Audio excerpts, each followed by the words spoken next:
ठीक है। जो अभी फिलहाल में नोटिफिकेशन आउट हुई है, आप सभी जानते हैं नोटिफिकेशन का नाम है आरआरबी एग्जाम। ठीक है, is one of the IBPS जो एग्जाम कंडक्ट करता है, जिसे हम लोग रीजनल रूरल बैंक के नाम से जानते हैं। ठीक है, साल में एक बार ही नोटिफिकेशन आउट होता है, ये आप सभी को पता होगा। आईबीपीएस या बैंकिंग एग्जाम का अगर आप कैलेंडर को ऑब्जर्व करते हो, तो कैलेंडर देखते समय आपको पता लगेगा सबसे पहले जो एग्जाम कंडक्ट की जाती है बैंकिंग की तरफ से, खास करके जो आईबीपीएस कंडक्ट करता है, उसकी शुरुआत ही वो यहाँ से करते हैं। इसी एग्जाम से कंडक्ट किया जाता है, जिसको हम लोग आईबीपीएस आरआरबी के नाम से जानते हैं। ठीक है, आईबीपीएस क्या है इसके बारे में भी आपको पता होना चाहिए कि आईबीपीएस एक गवर्नमेंट की ऑर्गेनाइजेशन है, जिसके पास में कॉन्ट्रैक्ट दिया जाता है बैंकिंग के अलग अलग एग्जाम कंडक्ट करने का। ठीक है, और उसमें ये रीजनल रूरल बैंक के बारे में ये यहाँ से स्टार्ट कर रहा है। अब इसकी भी अगर हम लोग बात आगे करें, तो आपको ये भी पता होना चाहिए कि आरआरबी नाम की जो एग्जाम है, वो खास करके रूरल के लिए बनाई गई है। ठीक है, तो जिसमें आप जब एग्जाम की तैयारी करते हो, तो उसमें इंग्लिश नाम का कोई भी सब्जेक्ट आपको प्रीलिम में दिखाई देता ही नहीं है। उसका मेन फोकस है कि अगर वो जो भी कैंडिडेट जिनके दो सब्जेक्ट में, जनरली हमारे सब्जेक्ट क्या क्या होते हैं, quantity aptitude, next is a reasoning, logical reasoning हम लोग कहते हैं, उसके बाद में हम लोग कहते हैं इंग्लिश। ये हर जगह पर प्रीलिम्स में होता है, बट इनका जो प्रीलिम का पैटर्न है, जिसमें आपको महसूस होगा या दिखाई देगा, सिर्फ दो सब्जेक्ट है, क्वांट एंड रीजनिंग। ठीक है, ये दो सब्जेक्ट आएंगे। उसके साथ में जैसे हम लोग मेंस के लिए जाते हैं, तो मेंस में जाते समय आपके पास और एक बेहतरीन ऑप्शन आ जाता है कि आप जो एग्जाम देने वाले हो, उसको इंग्लिश को भी उन्होंने ऑप्शन भी रख दिया है। वैसे कोई भी ऐसी एग्जाम नहीं है जिसमें इंग्लिश को ऑप्शन दे दिया जाए, but is the only one exam जिसमें इंग्लिश के लिए भी हिंदी का ऑप्शन है। ठीक है, या लोकल लैंग्वेज का भी ऑप्शन हो सकता है, क्योंकि इस बार से ये एग्जाम हमारी लोकल लैंग्वेज में भी दिखाई देने वाली है। यानी जहां पर आपको इंग्लिश का कंटेंट नजर आ रहा होगा, उसी में जो आप स्टेट के लिए अप्लाई करते हो, उस स्टेट का भी वहां पर कंटेंट ट्रांसलेट हो सकता है, ये आपको नजर आएगा अगर आप जिस स्टेट के लिए भी अप्लाई कर रहे होंगे। तीसरी चीज, इस बैंक में एक बहुत अच्छी तरह से डिमांड होती है कि जब भी हम लोग इस एग्जाम में अपीयर करेंगे, तो आपको एक लोकल लैंग्वेज जरूर सिलेक्ट करनी पड़ती है, कि आपको उस लैंग्वेज की बोली भाषा आनी चाहिए उस स्टेट की। तो ये ध्यान से देखिए, इसमें बहुत सारे स्टूडेंट का ये मिथ होता है कि अगर मान लो कि आप लोगों को मराठी आती है, तो डेफिनेटली हम लोग महाराष्ट्र के लिए अप्लाई करेंगे।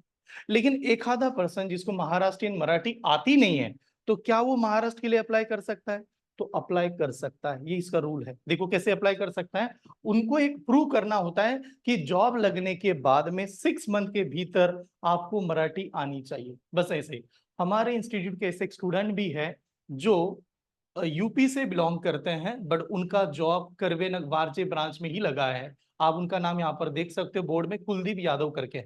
अभी मैं मिला भी सकता हूँ उनको। ठीक है, उनको मराठी नहीं आती थी, बट जब उन्होंने एग्जाम दी, तो एक लेटर लिखा जाता है कि विद इन 6 मंथ में आपको मराठी थोड़ी बहुत बोलती आनी चाहिए।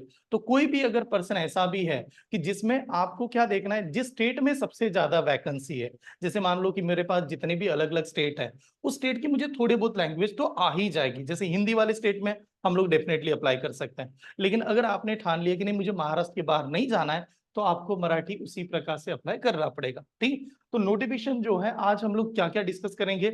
आज हम लोग डिस्कस करेंगे कि यहाँ पर एज का क्राइटेरिया क्या होगा, कितने स्टूडेंट इसे अप्लाई कर सकते हैं, what is the minimum age and maximum age. ठीक, उसके बाद में सैलरी स्ट्रक्चर कितना होगा, मिनिमम सैलरी हमारे पास कितनी आएगी एज अ जॉब ओरिएंटेड अगर हम लोग देखते हैं।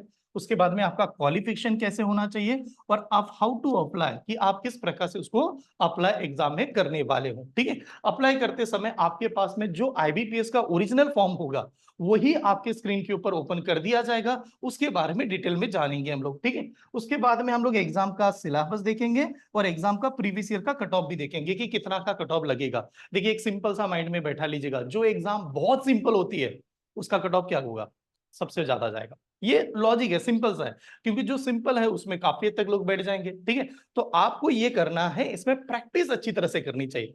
बहुत सारे टेस्ट सीरीज, बहुत सारे क्लासेस मैंने ये भी ऑब्जर्व किया है, जब लोग प्रैक्टिस करवाते हैं, तो उसका पैटर्न से थोड़ा सा आगे बढ़ जाते हैं लोग, डिफिकल्ट कर देते हैं। देखिए यार, एग्जाम की तैयारी कैसे करनी चाहिए, जैसे एग्जाम का पैटर्न है उसी प्रकार से कीजिएगा। जिससे फायदा क्या होगा, आप राइट पाथ पे आओगे। मान लो एक XYZ नाम की कंपनी है, उसने आपका टेस्ट सीरीज डिजाइन किया, और वो जानबूझ के डिफिकल्ट वाले कंटेंट डाल रही है, जबकि आपके एग्जाम में आता ही नहीं है। तो कोई मतलब नहीं बनता उस टेस्ट सीरीज को आपको फॉलो करने का। आपको राइट टेस्ट सीरीज जो है, जिसमें एग्जाम कंडक्ट की जाती है, वही फॉलो करना चाहिए, जिससे पता भी चले कैसे सवाल आ सकते हैं। ठीक है, तो चलो स्टार्ट करते हैं। ये वाला देखिएगा जो पहला हमें यहाँ पर दिया गया है, IBPS RRB क्लर्क 2024, इसमें हम लोग 2 पोस्ट के लिए अप्लाई कर सकेंगे। वन इज द क्लर्क, जिसको आप असिस्टेंट भी कह सकते हो। इसी का नाम आपको बैंक में या नोटिफिकेशन में ऐसे नजर आएगा, ऑफिसर असिस्टेंट या ऑफिस असिस्टेंट के नाम से यहाँ पर आपको नजर आने वाला है, ठीक है, और जिसे हम लोग क्लर्क के नाम से भी जानते हैं। अब इसका अगर देखा जाए ऑर्गेनाइजेशन कंडक्ट कौन कर रही है, तो ये आप सभी को पता ही होना चाहिए। ये किसके द्वारा एग्जाम कंडक्ट किया जा रहा है? IBPS के द्वारा, ठीक है। और IBPS के द्वारा कंडक्ट करते समय इसमें अगर देखा जाए तो एग्जाम का नाम जो आपको नजर आएगा वो IBPS RRB आएगा। इसने IBPS क्यों लगाया गया, इसका एक रीजन है। आप जानते हो RRB का और एक मतलब होता है, अगर आप लोग नेट पे सर्च करोगे व्हाट इज द RRB, एक होता है रीजनल रूरल बैंक और एक होता है रेलवे रिक्रूटमेंट बोर्ड करके। तो जो लोग रेलवे की एग्जाम दे रहे हैं उसको भी लगता है यार RRB का फॉर्म आ गया, नहीं तो उसके चलते इन्होंने यहां पर IBPS लगाया जाता है, ठीक है।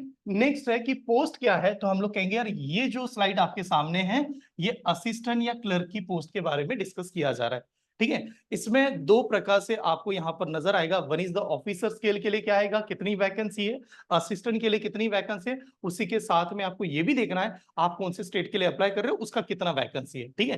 तो टोटल वैकेंसी जो असिस्टेंट की आपको नजर आएगी वो है 5585, ये वाला वैकेंसी है। कैटेगरी आप बैंक जॉब वगैरह, एप्लीकेशन मोड आप देख सकते हो। हाँ, और मेन इंपॉर्टेंट होता है क्वालिफिकेशन का, कि क्या क्वालिफिकेशन इसको रिक्वायर्ड है, कि कौन से स्टूडेंट इसको अप्लाई करेंगे। तो पहले यहाँ पर आपको क्लियर कट बता दूं, यहाँ पर आपको ग्रेजुएशन होना ही चाहिए। बट कुछ स्टूडेंट का ग्रेजुएशन का अगर मान लो फाइनल ईयर की एग्जाम दी गई है, आप में से ऐसे भी कोई स्टूडेंट हो सकता है कि सर मैंने फाइनल ईयर का एग्जाम दे दिया बट पता नहीं रिजल्ट क्या आएगा। तो इनका क्लियर कट ये था नोटिफिकेशन में कि आपका रिजल्ट 25 जून तक लगना चाहिए। अगर आपका रिजल्ट 25 जून तक आ गया तो भी आप इसे अप्लाई कर सकते हो। 25 जून फॉर्म का लास्ट डेट कब तक है? 27 जून तक। तो 25 तक जितने भी ग्रेजुएट स्टूडेंट हैं वो इसे अप्लाई कर पाएंगे, ठीक है। और जो अनग्रेजुएट है यानी सेकेंड ईयर वगैरह ऐसे भी होंगे, आप इसे अप्लाई नहीं कर सकते, ठीक है। ये इनके लिए है। उसके बाद में एज लिमिट क्या है, तो एज लिमिट का क्लियर कट है कि एज लिमिट बनाते समय इन्होंने यहाँ पर 18 से लेके कितनी रखे हैं, 28, यानी जो भी पर्सन है 18 एंड अबव होना चाहिए एंड 28 के बिलो होना चाहिए। बट इसमें कैसे हो जाता है कि जहां पर हम लोग कैटेगरी वाइज की अगर बात करें, जनरल कैटेगरी में अगर कोई स्टूडेंट आता है तो 18 से 28 पे जा सकता है। लेकिन अगर ओबीसी है तो ओबीसी को और कितने साल का एज रिलैक्सेशन मिलेगा, 3 ईयर का मिल जाएगा। यानी ओबीसी वाले स्टूडेंट इसी पोस्ट को अपने एज के 31 तक, मैं यहाँ पर लिख देता हूँ, ओबीसी वाले स्टूडेंट इसी पोस्ट को 31 ईयर तक अप्लाई कर सकते हैं, सेम, ठीक है। और यही अगर फॉर्म अगर मुझे SC ST के लिए अप्लाई करना है तो वहां पर उन्हें 5 ईयर का एज रिलैक्सेशन मिल जाएगा। तो वहां पर यही बच्चे 33 ईयर तक इसी फॉर्म को अप्लाई कर पाएंगे, ठीक है। तो ये एक एज का क्राइटेरिया है कि इसके बीच में कोई भी कैंडिडेट है तो आसानी से इसको अप्लाई कर सकता है। आगे चलते हैं, सिलेक्शन प्रोसेस क्या है इसमें, हाँ एग्जैक्टली कैसे सिलेक्शन होगा। तो नाम के लिए इसमें 2 ही स्टेप रखी गई है। कौन सी स्टेप है? प्रीलिम्स एंड मेंस करके। प्रीलिम्स एंड मेंस ये 2 ही स्टेप है। यहाँ पर ना इंटरव्यू होगा ना कुछ भी नहीं होगा, बट ये आपको पूछा जाएगा कि जिस एग्जाम आप देने वाले हो उस स्टेट की लोकल लैंग्वेज आपको आनी चाहिए। तो मैं यहाँ पर जितने भी मैं ऐसे कंसिडर कर रहा हूँ, हाँ नॉट नेसेसरी सभी होना चाहिए। अगर आप सभी को मराठी आती है तो बाय डिफॉल्ट आप महाराष्ट्र में अप्लाई कर सकते हैं। अगर आपको हिंदी ठीक ठाक बोल लेते हो अच्छी तरह से, तो आप जितने भी हिंदी साइड वाले स्टेट है जिनकी लैंग्वेज ही हिंदी है उसके लिए अप्लाई कर सकते हो। लेकिन अगर आपको तमिल, तेलुगु, मलयालम वगैरह नहीं आती तो उधर वाले साइड हम लोग चाह के भी अप्लाई नहीं कर पाएंगे, भले ही वहां पर वैकेंसी क्यों ना हो, ठीक है। अगर मान लो कि आप लोग मध्य प्रदेश में के लिए अप्लाई कर सकते हैं क्या? हाँ डेफिनेटली कर सकते हैं। क्यों कर सकते हैं? बिकॉज हिंदी हमें आसानी से आती है, ठीक है। इस प्रकार से sir graduation result will be come in July. हाँ तो ग्रेजुएशन ओके, तो कुछ लोगों का ये है जुलाई। देखो इन्होंने ये तो एक क्राइटेरिया रख दिया कि 25 तक जून तक रिजल्ट आना चाहिए। अगर आप ट्राई करना चाहते हो, देना ही चाहते हो, तो देखना ही है, तो वहां पर ग्रेजुएट का लगा सकते हो एक टेंटेटिव परसेंटेज जो अंदाजा है। बट वही है कि जब आप फाइनल जाओगे, इनमें जो मेरिट में आया था उसका ये कहना था 25 जून तक रिजल्ट चाहिए उन्हें, ठीक है, ये कंडीशन है। उसके बाद में डेट कब है सर, प्रीलियम एग्जाम कब होगी हमारी? तो मेरे लिए सबसे इंपॉर्टेंट है कि इस दिन के पहले मेरा सिलेबस होके टेस्ट सीरीज मेरी स्टार्ट होके पूरा कंप्लीट होना चाहिए।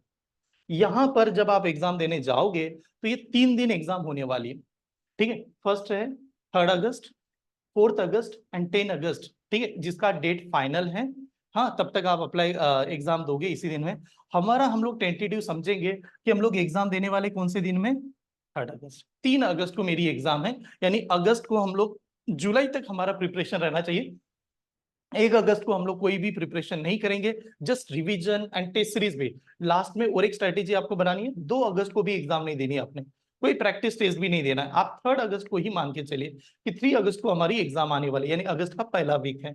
उसके बाद में जो दिया है मीडियम क्या है, तो medium of the exam is the English and regional language. ये थोड़ा सा मुझे लगा जो प्लस चीज है वही हमारे लिए ड्रॉबैक बन जाती है। मैंने जो ऑब्जर्व किया, आप जब एग्जाम देने जाते हो, हम लोग यहाँ पर जो पढ़ा रहे हैं आपको, जो लैंग्वेज में हम लोग बात कर रहे हैं, लेकिन जो कंटेंट आपको शेयर कर रहे हैं वो कंटेंट का लैंग्वेज क्या है, इंग्लिश है। यानी पूरा कंटेंट आपके सामने इंग्लिश में आ रहा है। लेकिन अगर मैंने ये कह दिया कि इंग्लिश के कंटेंट के नीचे में रीजनल लैंग्वेज का कंटेंट दे देता हूँ, यानी ऊपर कंटेंट इंग्लिश में नीचे हिंदी में, तो आप बात जानते हो कि आपको जो अंडरस्टैंडिंग का टाइम था उससे ज्यादा रीडिंग में आपका टाइम चला जाएगा।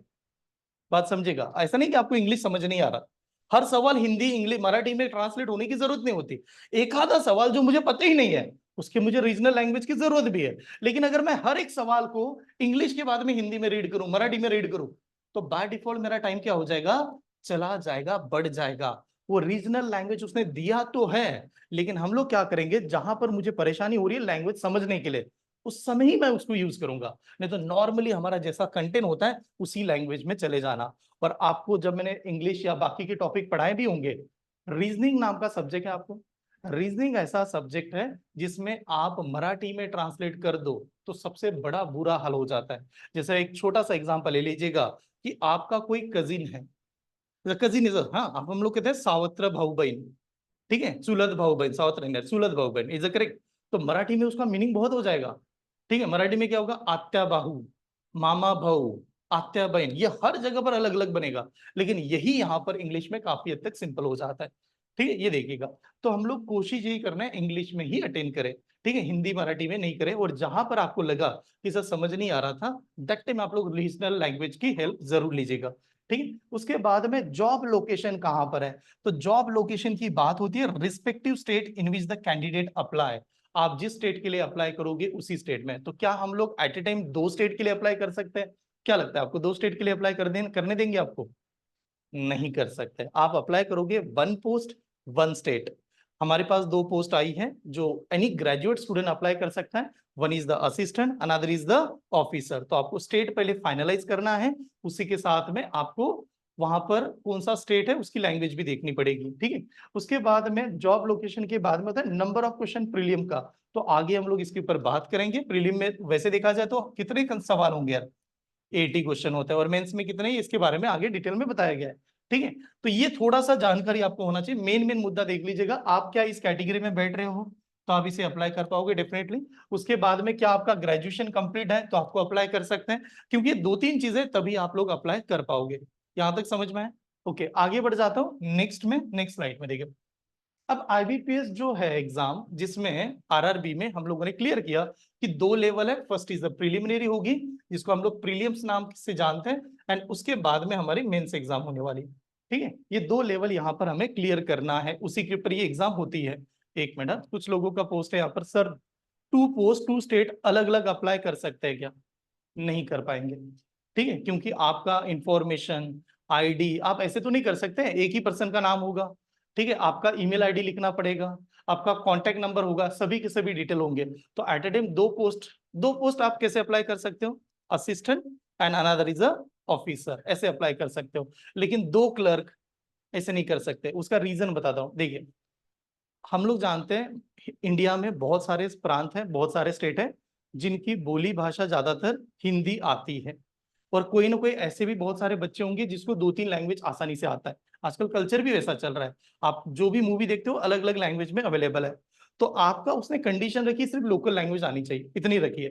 तो कोई बच्चा ऐसा भी कर सकता है, अगर मुझे बाहर इंडिया की सभी लैंग्वेज आती है तो मैं 29 स्टेट के लिए अप्लाई कर दूं। 29 स्टेट है ना इंडिया में, ठीक है। तो एक कैंडिडेट 29 स्टेट के लिए अप्लाई करेगा तो कितनी कंपटीशन बढ़ जाएगी। ठीक है, इस वजह से 1 कैंडिडेट 1 स्टेट या 1 पोस्ट, हाँ 1 पे फिर आप ऑफिसर एंड असिस्टेंट के लिए जा सकते हो। ठीक है, नेक्स्ट ये वाली बात करते हैं। यहां पर है कि आईबीपीएस क्लर्क की जो एग्जाम की डेट है, जो आपको मैंने स्टार्टिंग में बताया, और मेंस एग्जाम इनकी होने वाली है 6 अक्टूबर। ये हमारे लिए सबसे इंपॉर्टेंट ये वाली चीज है यार, क्योंकि क्या होता है ना, जब जैसे आप प्रीलियम वाली एग्जाम को ध्यान से समझते हो, और प्रीलियम देखो ज्यादातर मैंने ये ऑब्जर्व किया है कि आप जब प्रीलियम आपकी क्लियर हो जाएगी तो मेंस आसानी से निकल सकती है। सबसे ज्यादा फाइट होती है प्रीलियम के लिए, क्योंकि प्रीलियम में क्या है ना, प्रीलियम में ऐसा नहीं कि हर एक टॉपिक पढ़ाना चाहिए या हर एक प्रिपरेशन करना चाहिए, ये भी ध्यान में रखिए। जब आप क्लास में ज्वाइन करते हो या यहाँ पर जब टीच किया जाता है, आपको परसेंट से लेके सब कुछ टॉपिक डिटेल में बताया जाता है। बट आप सही ढंग से जैसे प्रीलियम की तैयारी करते हो तो आपको नजर आएगा सर प्रीलियम में गिने चुने टॉपिक थे, वो अगर सही ढंग से कर लिया जाए तो हमारी प्रीलियम्स निकल सकती है। और मेंस एग्जैक्टली इसका थोड़ा सा अपोजिट आपको देखते हुए नजर आएगा, जिसमें आपका बैकग्राउंड टेक्निकली हाँ वो डेप्थ में होना जरूरी है। तो आप ये डेट को लिखा के रखिएगा कि इस दिन हमारी एग्जाम होने वाली है, ठीक है। उसके बाद में नेक्स्ट यहाँ पर है कि स्टेट वाइज देखो, मैंने जो चार्ट यहाँ पर लेके आया हूँ, वैसे नोटिफिकेशन में आपके पास सभी के सभी आप देख पाओगे, हाँ सभी के सभी जितने भी वैकेंसी वैसे देख सकते हैं। बट हम लोगों ने ऐसे माना, मैंने ऐसे पर्सनली समझा, हाँ इसकी कोई नेसेसरी नहीं है कि ये आ जाए। हम लोगों ने किया है कि ये सिर्फ महाराष्ट्र के बारे में आपको यहाँ पर दिख रहा होगा, ठीक है। वैसे हमारे पास स्टेट कितने यार, कितने स्टेट है इंडिया में? 29 स्टेट है, बट 29 स्टेट का चार्ट लाओगे बहुत सारा हो जाएगा। तो मैंने ऐसे कंसिडर किया कि सेशन हमारा महाराष्ट्र में चल रहा है, सेशन के साथ में आप सभी के सभी महाराष्ट्र के बाहर जाना भी नहीं चाहोगे, और एक बार पोस्ट लग गई तो ऐसे ट्रांसलेट भी नहीं कर सकते कि इधर उधर आ जाए ट्रांसफर करके, ठीक है। नॉर्मली आरआरबी पोस्ट है, तो आरआरबी में वैसा होता भी नहीं, बहुत रेयर होते हैं। तो हम लोगों ने महाराष्ट्र का ही कंसिडर किया। तो महाराष्ट्र में रीजनल रूरल बैंक के तहत दो ही बैंक इसमें पार्टिसिपेट करती है। One is the bank Maharashtra ग्रामीण बैंक, महाराष्ट्र ग्रामीण बैंक करके है, ठीक है। ये एक बैंक है, बता सकते हैं इसका हेड क्वार्टर कहां पर है? महाराष्ट्र में हेड क्वार्टर कहां पर है? अब महाराष्ट्र के लिए अप्लाई करेंगे तो हेड क्वार्टर महाराष्ट्र में कहीं ना कहीं होना चाहिए। बैंक भी महाराष्ट्र की है, कोई बता सकता है? हाँ एनीवन यार कोई? महाराष्ट्र ग्रामीण बैंक, हाँ चलो। बैंक ऑफ महाराष्ट्र तो ये तो पता होगा, हर दिल में बस रही बैंक ऑफ महाराष्ट्र आजकल। बाहर अपने इंस्टीट्यूट के सबसे ज्यादा स्टूडेंट बैंक ऑफ महाराष्ट्र में, ठीक है। ये अपनी जो इंस्टीट्यूट है सबसे ज्यादा स्टूडेंट बैंक ऑफ महाराष्ट्र में आपको नजर आएंगे। इसके मेन रीजन होता है, जब आप प्रेफरेंस देते हो ना बैंक में, बैंक का होता है आपको प्रेफरेंस पूछा जाता है आईबीपीएस के लिए, हाँ नेक्स्ट एग्जाम इसके बाद में। तो उस एग्जाम में जब हम लोग, हाँ इधर है, उस एग्जाम में जब हम लोग प्रेफरेंस देते हैं तो प्रेफरेंस बनाते समय आपको पूछा जाता है कि आप कौन सी बैंक को सिलेक्ट करोगे वगैरह। तो that time bank of Maharashtra ज्यादातर महाराष्ट्र कैंडिडेट सिलेक्ट करता है। इसका मेन रीजन है बैंक महाराष्ट्र की है, हेडक्वार्टर महाराष्ट्र में होंगे, ब्रांचेस सबसे ज्यादा महाराष्ट्र में होंगे, सिलेक्शन के चांसेस भी लगेंगे तो महाराष्ट्र में ही लगेंगे। तो इंस्टीट्यूट के मैक्सिमम स्टूडेंट महाराष्ट्र बैंक में नजर आएंगे, ठीक है। ये एक रीजन है। इसके दो जो है बैंक, महाराष्ट्र ग्रामीण बैंक और जो महाराष्ट्र बैंक है जो अभी हम लोग बात कर रहे हैं, हाँ बैंक ऑफ महाराष्ट्र, उसका हेडक्वार्टर पुणे में ही है। बैंक ऑफ महाराष्ट्र का हेडक्वार्टर कहाँ पर है? पुणे में। पुणे में कहाँ पर? शिवाजी नगर। चले जाना, बहुत बड़ा ऑफिस है देखना, ठीक है। इस बैंक की बात कर रहे हैं। महाराष्ट्र ग्रामीण बैंक में, महाराष्ट्र ग्रामीण बैंक इसका हेडक्वार्टर है औरंगाबाद, ठीक है औरंगाबाद, हाँ संभाजी नगर के नाम से अभी जान रहे हैं हम लोग, औरंगाबाद पहले कहते थे छत्रपति संभाजी नगर, ठीक है। तो यहाँ पर है। सेकंड बैंक है विदर्भ कोकण ग्रामीण बैंक, वैसे भी नाम तो यहाँ पर ही आ रहा है विदर्भ कोकण ग्रामीण बैंक। कहाँ पर होगा हेडक्वार्टर, कहाँ पर होगा? विदर्भ कोकण ग्रामीण, विदर्भ भी, विदर्भ भी ले रहा है, कोकण भी ले रहा है, ग्रामीण भी लगा रहा है। कहाँ पर हेडक्वार्टर होगा? विदर्भ कोकण ग्रामीण बैंक। दो ही बैंक है यार, is the right answer. Nagpur में इसका हेडक्वार्टर है, ठीक है। तो बात समझिएगा, जहां पर हेडक्वार्टर है उसमें ब्रांच वहां पर ज्यादा होने की चांसेस है। मैं कहता हूं आप कोई भी अलग अलग डिस्ट्रिक्ट में चले जाओ, बैंक ऑफ महाराष्ट्र मिलेगी, मिलेगी कि नहीं? दिखे तो दिखे, सबसे ज्यादा कहां पर होगी? पुणे में होगी, हेडक्वार्टर वहां है ना यहाँ, तो पुणे में होगी। तो इस प्रकार से अब हम लोग बात करते हैं वैकेंसी के तहत सर कितनी है। तो ये थोड़ा सा अलग है, दिखते समय तो बहुत ज्यादा लगी थी, यहाँ पर वैकेंसी कितनी है।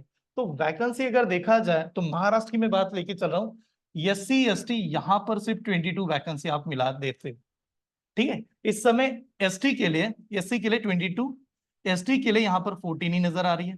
ओबीसी के लिए अगर दोनों को मिला के अगर हम लोग बना लें तो दोनों को मिला के ओबीसी की वैकेंसी कितनी है? 47 है, 47 वैकेंसी हमारे पास।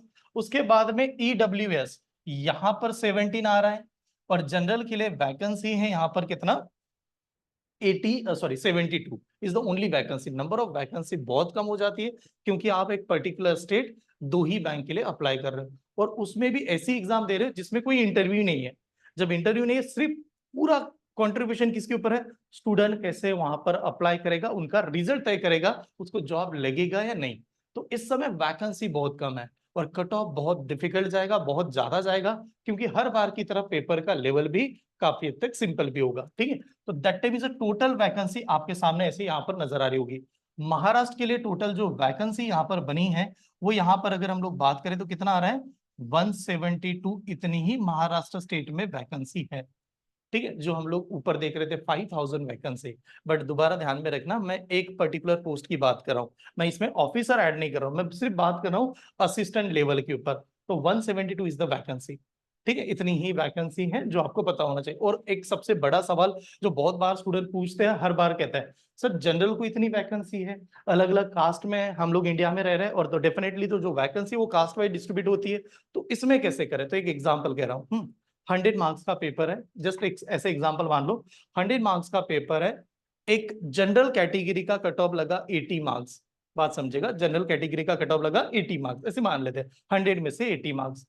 कोई तो ऐसा पर्सन है जो अदर कैटेगरी में आता है, एससी ओबीसी वगैरह वगैरह, उनको मार्क्स मिले 83 मार्क्स, कैटेगरी जनरल का लगा 80 मार्क्स, बाकी का कम लगा होगा, इसको मार्क्स मिले 83 मार्क्स। तो जो अदर कैटेगरी का पर्सन है जो 83 में आ रहा था, वो कैंडिडेट बाय डिफॉल्ट कहां पर कंसीडर कर लिया जाएगा, जनरल में कंसीडर कर लिया जाएगा।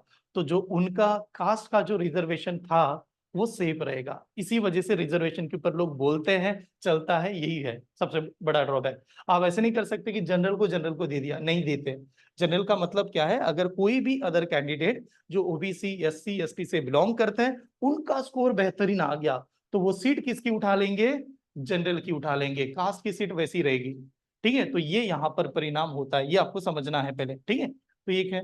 नेक्स्ट आगे बात करते हैं नेक्स्ट सीट के बारे में, ये लिखा होगा पर आपने ये पहले देख लेना, हाँ, कि आप यहाँ पर अच्छी तरह से चेक कर लीजिएगा कि अगर मैं एक स्टेट के लिए अप्लाई कर रहा हूँ तो मैं कौन सी स्टेट के लिए जा रहा हूँ, उसमें मेरे लिए वैकेंसी कितनी है, कितनी फाइट होगी। और यहाँ पर बहुत सारे स्टूडेंट कहेंगे इतनी कम वैकेंसी, आपको इतनी की जरूरत है क्या, आपको लगता है 172 चाहिए, आपको कितना चाहिए, आपको एक ही चाहिए, तो मुझे एक के लिए फाइट करना है।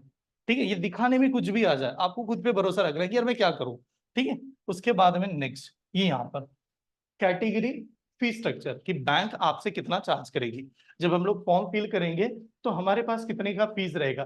देखिए, जनरल ईडब्ल्यूएस या ओबीसी वाले जितने भी कैंडिडेट है, जब आप फॉर्म को अप्लाई करोगे तो आपके 850 rupees as a government charges के नाम पे या फॉर्म के नाम पे जाने वाले हैं।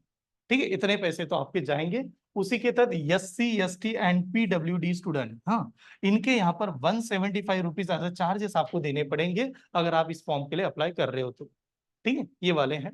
आगे बढ़ते हैं, नेक्स्ट आते हैं हम लोग अलग अलग पासवर्ड। देखो ये जो यहाँ पर है ना, एप्लीकेशन फॉर्म कैसे फिल करें, तो मैं चाहता हूँ पीडीएफ पे नहीं जाता, मैं ऐसे पीपीटी पे समझाना भी अच्छा नहीं है, हम लोग प्रॉपर फॉर्म ओपन करते हैं, आपके सामने डिस्प्ले कर देता हूं मैं। ठीक है, कैसे पढ़ता है, आगे पहले सब्जेक्ट और इनका नाम समझ लेते हैं। ठीक है, ये देखिए क्वालिफिकेशन एज के बारे में ऑलरेडी हम लोगों ने बात की है, नेशनलिटी इसमें तो कोई चेक करने की जरूरत ही नहीं है। ठीक है, यहाँ पर आता है, हाँ देखो इसमें क्राइटेरिया रखा गया है, a candidate must have the bachelor degree, कोई तो डिग्री उसके पास होना ही चाहिए, और वो भी रिकॉग्नाइज यूनिवर्सिटी से लेके। ठीक है, उसके बाद में a proficiency in a local language as a prescribed by the participant in RRBs, जो भी लोकल लैंग्वेज है जिस स्टेट की आपके लिए अप्लाई कर रहे हो उस लैंग्वेज में वो पर्सन ने बात करनी ही चाहिए। बट इसमें एक बैंक ने और जुगाड़ निकाल दिया था कि अगर आपको लोकल लैंग्वेज नहीं आती तो आप कितने दिनों तक सीख सकते हैं, 6 मंथ तक। मुझे अभी तक हिस्ट्री में कोई ऐसा पर्सन नहीं मिला जिसने बैंक में अप्लाई किया, हाँ, और उसको लोकल लैंग्वेज नहीं आई और 6 महीने के बाद उसका जॉब चला गया। हर आदमी एडजस्ट कर लेता है, कुछ ना कुछ तो बोल लेता है आज। ठीक है, तो ये वहां पर होगा। वर्किंग डिस्क्रिप्शन, हाँ, कंप्यूटर का बेसिक नॉलेज होना चाहिए, ये बहुत जरूरी है। कंप्यूटर का बेसिक नॉलेज, इसका मतलब ये नहीं है कि आप एमएससीआईटी की डिग्री लेके बताओ, ठीक है, सीसी प्लस करके बताओ, ठीक है, ऐसा कुछ भी नहीं है। पहले चलता था, काफी हद तक लोगों के इसमें ये गलत फहमी है, एमएससीआईटी का कोर्स की सर्टिफिकेट होना चाहिए, वो चेक ही नहीं करते आजकल। वो क्या करता है, आपको आता है कि नहीं ये बता दो बस। ठीक है, क्योंकि बहुत बार ऐसे होंगे ना, फ्रॉड कर देंगे, सर्टिफिकेट तो कहीं से भी जुगाड़ लेते हैं। ठीक है, तो वो यहाँ पर बस पूछा जाएगा आपसे। ठीक है, देखते हैं आगे सिलेबस के ऊपर बात कर लेता हूं मैं कि सिलेबस में क्या क्या आएगा। डायरेक्टली हम लोग आगे बढ़ जाते हैं। प्रीलिम्स मेंस वगैरह ये कैटेगरी आपको पता होगा। एक मिनट, हाँ, ये है एग्जाम का पैटर्न, ये आपको लिखना है यार एग्जाम में कैसे होगा। जो प्रीलिमिनरी एग्जाम हमारी होने वाली है वो सभी ने लिख लेना, ठीक है, अच्छी तरह से अभी साथ में लिखे आप लोग। प्रीलिम एग्जाम जो हम लोग देने वाले हैं उसमें आपको क्लियर कट पता होगा। इसका डेट हम लोगों ने डिस्कस किया है 3 अगस्त से लेके 3 अगस्त ही हमारी डेट है, ये मानना है। पहला सब्जेक्ट कौन सा है हमारे पास? Reasoning ability. Reasoning ability is the first subject, जिसमें नंबर ऑफ सवाल जो आएंगे वो होंगे 40 सवाल, 40 क्वेश्चन। मार्क्स भी होंगे 40 क्वेश्चन 40 मार्क्स। ठीक है। दूसरा है इसमें न्यूमेरिकल एबिलिटी, जिसे हम लोग क्वांट के नाम से जानते हो। ठीक है। Numerical ability and quantity aptitude में डिफरेंस है। मतलब कोई बता सकता है what is the difference between the numerical ability और क्वांटिटी एप्टीट्यूड? डिफरेंस है, दोनों अलग अलग है। हम लोग क्वांट के नाम से ही जानते हैं। जब क्वांटिटी एप्टीट्यूड का सब्जेक्ट माना जाता है तो बच्चा क्लियर होता है percentage, profit and loss, simple interest, compound interest, ratio, single single marks वाले टॉपिक जो डिफिकल्ट हो जाता है। न्यूमेरिकल एबिलिटी यानी ऐसे टॉपिक जो जल्दी जल्दी कैलकुलेशन बेस्ड होते हैं, पूरा कैलकुलेशन बेस्ड है। कौन सा? सिंप्लीफिकेशन, अप्रोक्सीमेशन, जो मॉर्निंग की बैच में चल रहा होगा। ठीक है, ये वाले कैलकुलेशन डीआई, जिसमें सबसे ज्यादा कैलकुलेशन होता है, जिसमें लॉजिक नहीं लगाना पड़ता, वो सभी के सभी टॉपिक आते हैं न्यूमेरिकल एबिलिटी में। और इसमें बहुत कम क्वांट आएगा। आप देखोगे कि 15 मार्क्स तक का तो टॉपिक आपका सिंप्लीफिकेशन ही लेके जाएगा। जो मॉर्निंग में सर कंडक्ट कर रहे हैं, पल्लव सर, हाँ, उनका ही टॉपिक 15 मार्क्स लेके जाएगा, 15 कह रहा हूं मैं, हाँ, सिंप्लीफिकेशन वाला। तो ये आगे आपको इस पे डिस्कस भी करेंगे। हाँ, न्यूमेरिकल एबिलिटी इसमें भी 40 एंड 40, तो टोटल सवाल 80 है। 80 मार्क्स के लिए भी आ रहा है। टाइमिंग कितना दिया है? 45 मिनट। ये सबसे बड़ा ड्रॉबैक है। ये टाइम यहां पर चेंज कर सकता है। अभी तक का पेपर का पैटर्न यही हुआ है कि आप जब पेपर देने जा रहे हो तो उसमें वो मिक्स आया था, लास्ट ईयर तक मिक्स आया था। बट हो सकता है इस बार लोगों का कहना है कि पेपर जो आए उसमें भी सेक्शन कट ऑफ का टाइमिंग चेंज कर दिया जाए। ये अभी तक ऑफिशियली डिक्लेयर नहीं है। हाँ, नोटिफिकेशन में बताया तो गया है, बट ऑफिशियली किसको कितना टाइम मिलेगा ये बताया नहीं जा रहा है। ठीक है, तो हो सकता है आपके समय में आ जाए। ठीक है, इसके पहले जितने भी पेपर हुए थे उन सभी में 45 मिनट का टाइम था। 45 का मतलब हुआ आप रीजनिंग पे चले गए, आपको रीजनिंग पसंद है आप रीजनिंग सॉल्व करो, आपको क्वांट पसंद है, न्यूमेरिकल एबिलिटी पसंद है, वहां पर आप जंप, हाँ, आप जंप कर सकते हो, आप जंप कर सकते हो, आप कोई भी सब्जेक्ट के ऊपर। बट ये रिसेंटली लास्ट ईयर तक का बता रहा हूं मैं। हो सकता है इस साल में वो थोड़ा सा चेंज करे। अगर चेंज करते तो उनको क्या करना पड़ेगा? क्वांट को अलग टाइम देना पड़ेगा और रीजनिंग को अलग टाइम देना पड़ेगा। ये आपको एग्जाम के समय ही पता चलेगा हमें। ठीक है, नेक्स्ट ये वाला स्लाइड पे, हाँ, मेंस की बात करते हैं कि मेंस में क्या पैटर्न होगा। ये भी नोट डाउन कर लीजिएगा क्योंकि मेंस हमारी होगी October, 6 October is the mains exam. ठीक है, ये आपका 6 अक्टूबर का मेंस एग्जाम का स्ट्रक्चर है। थोड़ा रफली नोट डाउन करना क्योंकि पता तो होना चाहिए कि कौन सी एग्जाम दे रहे हैं, उसमें सिलेबस और कैसे आएगा। ठीक है, दो बेसिक सब्जेक्ट हमारे ऑलरेडी चल रहे हैं। ठीक है, मैं बात में भी इसमें करूंगा। अगर आप बैंकिंग की जेन्युइनली और सीरियसली तैयारी कर रहे हैं तो आप सभी को मॉर्निंग के 2 बैचेस कंपलसरी है, अगर आप प्रीलियम क्लियर करना चाहते हो तो। कौन सी बैच बता रहा हूँ? वन इज द 8 AM की बैच है, 8:30 को अभी स्टार्ट हो रही है हमारी। और दूसरी बैच मेरी 10 बजे की। ये 2 बैचेस है, सर की एक बैच चल रही, मेरी एक बैच चल रही। उसमें हम लोगों ने कोई भी टाइम पास वाला कचरा वाला टॉपिक नहीं रखा है। मैं वही टॉपिक पढ़ा रहा हूँ जो मुझे क्लियर कंफर्म है कि आने वाली एग्जाम में आप स्कोर कर दोगे। आपने 1 महीना बैच अटेंड कर लेना, आप देख के देखना कि आपका पेपर उसके बाहर नहीं आया था। ठीक है, लेकिन आपने 2 बैच करना कंपलसरी है, उसके लिए चॉइस नहीं है। लेकिन हाँ, और आप चाहते हो कि सर आने वाले एग्जाम में मैं अच्छी तरह से फाइट करूं, तो फिर बाद में बैकएंड के लिए आपको सब कुछ आना चाहिए, उस टॉपिक के डिटेल में आना चाहिए। ठीक है, और इसकी गारंटी होगी कि आपने मॉर्निंग और ये दोनों बैच कर ली, आपका प्रीलिम निकलेगा। अगर आपने प्रैक्टिस किया आपको मजा तो आएगा। कभी कभार हो सकता है इसने प्रीलिम में इतना नहीं किया, हाँ, इतना स्कोर नहीं लाया, लेकिन आपको पता तो लगेगा पूरा वही पढ़ाया गया था। ठीक है, ये गारंटी है हमारी। इसमें पहला सब्जेक्ट जो आएगा मेंस में वो है रीजनिंग एबिलिटी। और इसमें पहले भी रीजनिंग एबिलिटी था। हाँ, यहां पर हमें नजर आ रहा है 40 क्वेश्चन, मार्क्स भी है 40। हाँ, और ये यहाँ पर है। हाँ, और एक हाथ बताना था, निगेटिव मार्किंग है इसमें। हाँ, ये पहले स्लाइड में भी शायद निगेटिव मार्किंग का बताया नहीं है मैंने। निगेटिव मार्किंग कितनी है? हाँ, 0 पॉइंट, हाँ, ये मैंने रीड नहीं किया। टोटल 80 सवाल थे आएंगे प्रीलियम में। 1 क्वेश्चन 1 मार्क्स की वैल्यू है। टाइमिंग आपको दे दिया था 45 मिनट का। और यहाँ पर निगेटिव मार्किंग है 0.25। और निगेटिव मार्किंग बहुत बड़ा रोल प्ले करती है क्योंकि ऐसे भी स्टूडेंट मिलेंगे जो दूसरे को इंप्रेस करने के चक्कर में खुद की बर्बादी कर देता है। होता है क्यों? क्यों? क्योंकि आप जब एग्जाम में जाते हो, सबसे बड़ा टेंशन है, बहुत भीड़ में एग्जाम में गए, साथ में इधर साइड में कोई ना कोई बैठा हुआ है और हम लोग एग्जाम में सवाल सवाल कर रहे हैं, उसको दिखना तो चाहिए ये सवाल कर रहा है, उसके चक्कर में टिक करते जा रहा है, मैं ऐसे लगा के आ रहा हूँ। दूसरा सबसे बड़ी परेशानी होती है स्टूडेंट को, बाहर जाने के बाद घर वाले पूछेंगे, फ्रेंड पूछेगा, या आजू बाजू में जो क्राउड आएगा उसको भी तो बताना, इंप्रेस करना है। तो कभी भी गलती से मत टिक करना कि जो नहीं आ रहा है, नहीं तो लोग कहते हैं 80 आउट ऑफ 78 बनाया मैंने, बहुत सिंपल था। तो जो सिंपल वाला है ना, उसका ही रिजल्ट नहीं लगता कभी। ठीक है, आउट ऑफ आउट जो बताते हैं, हाँ, बहुत ही अच्छी तरह से शांति से देखना कि आपको कितना आता है, और लास्ट में डिसाइड करना। और ये आपको कब पता चलेगा? ये आपके टेस्ट सीरीज के ऊपर ही पता चलेगा, आप टेस्ट कैसे मैनेज कर रहे हो। मैं टेस्ट जो आपका लूंगा, जो कंडक्ट करेंगे, हम लोगों ने आरआरबी के लिए 20 टेस्ट रेडी किए हैं। अभी मेरे पास 20 टेस्ट का प्लान पूरा रेडी है, बट मैं उसमें और एडिशनली बना दूंगा। हाँ, हम लोग टेस्ट सीरीज का पोर्टल स्टार्ट कर रहे हैं एवरी सैटरडे संडे अपकमिंग से।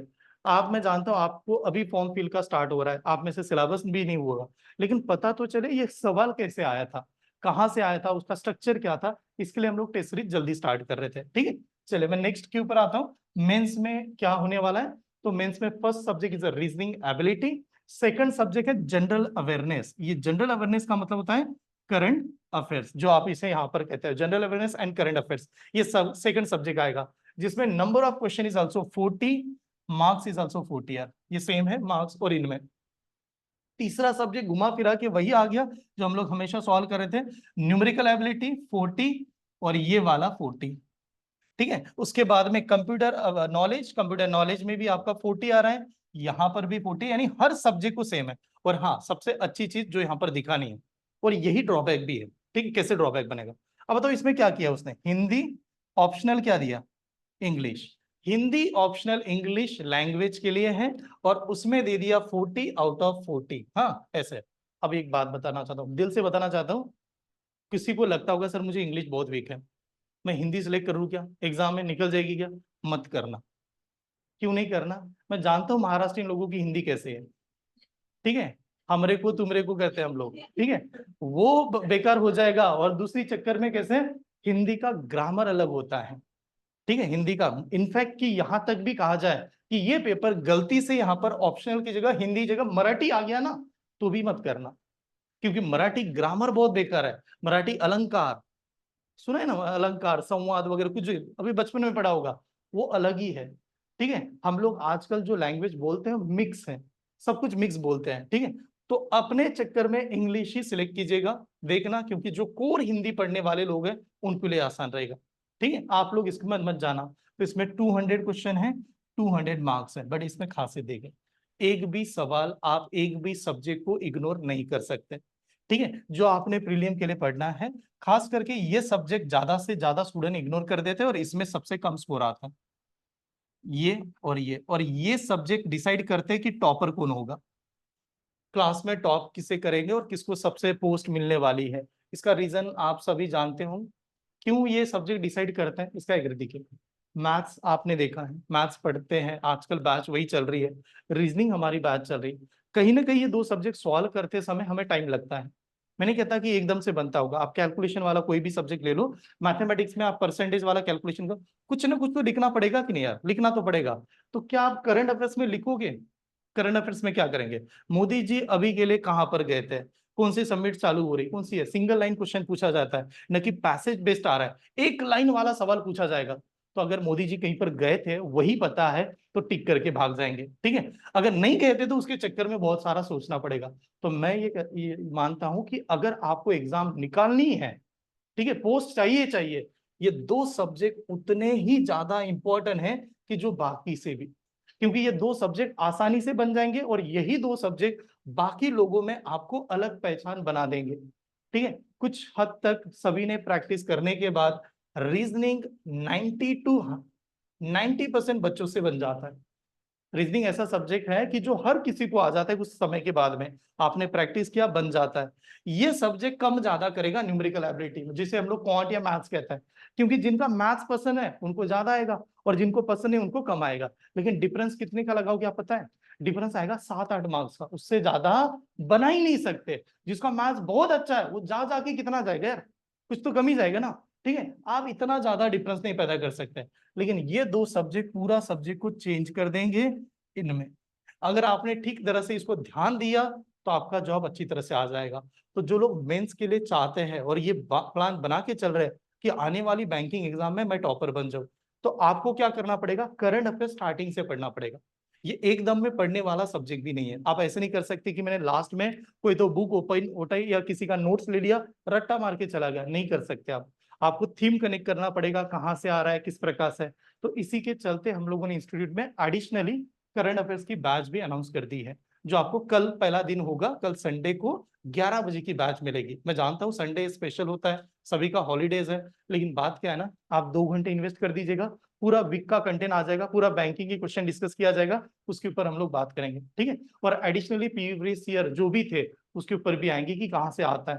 तो इन दो सब्जेक्ट को इग्नोर नहीं करना है, ठीक है। नेक्स्ट आगे बढ़ जाता हूँ, लैंग्वेज के ऊपर तो हम लोग आगे आएंगे, ये वाले।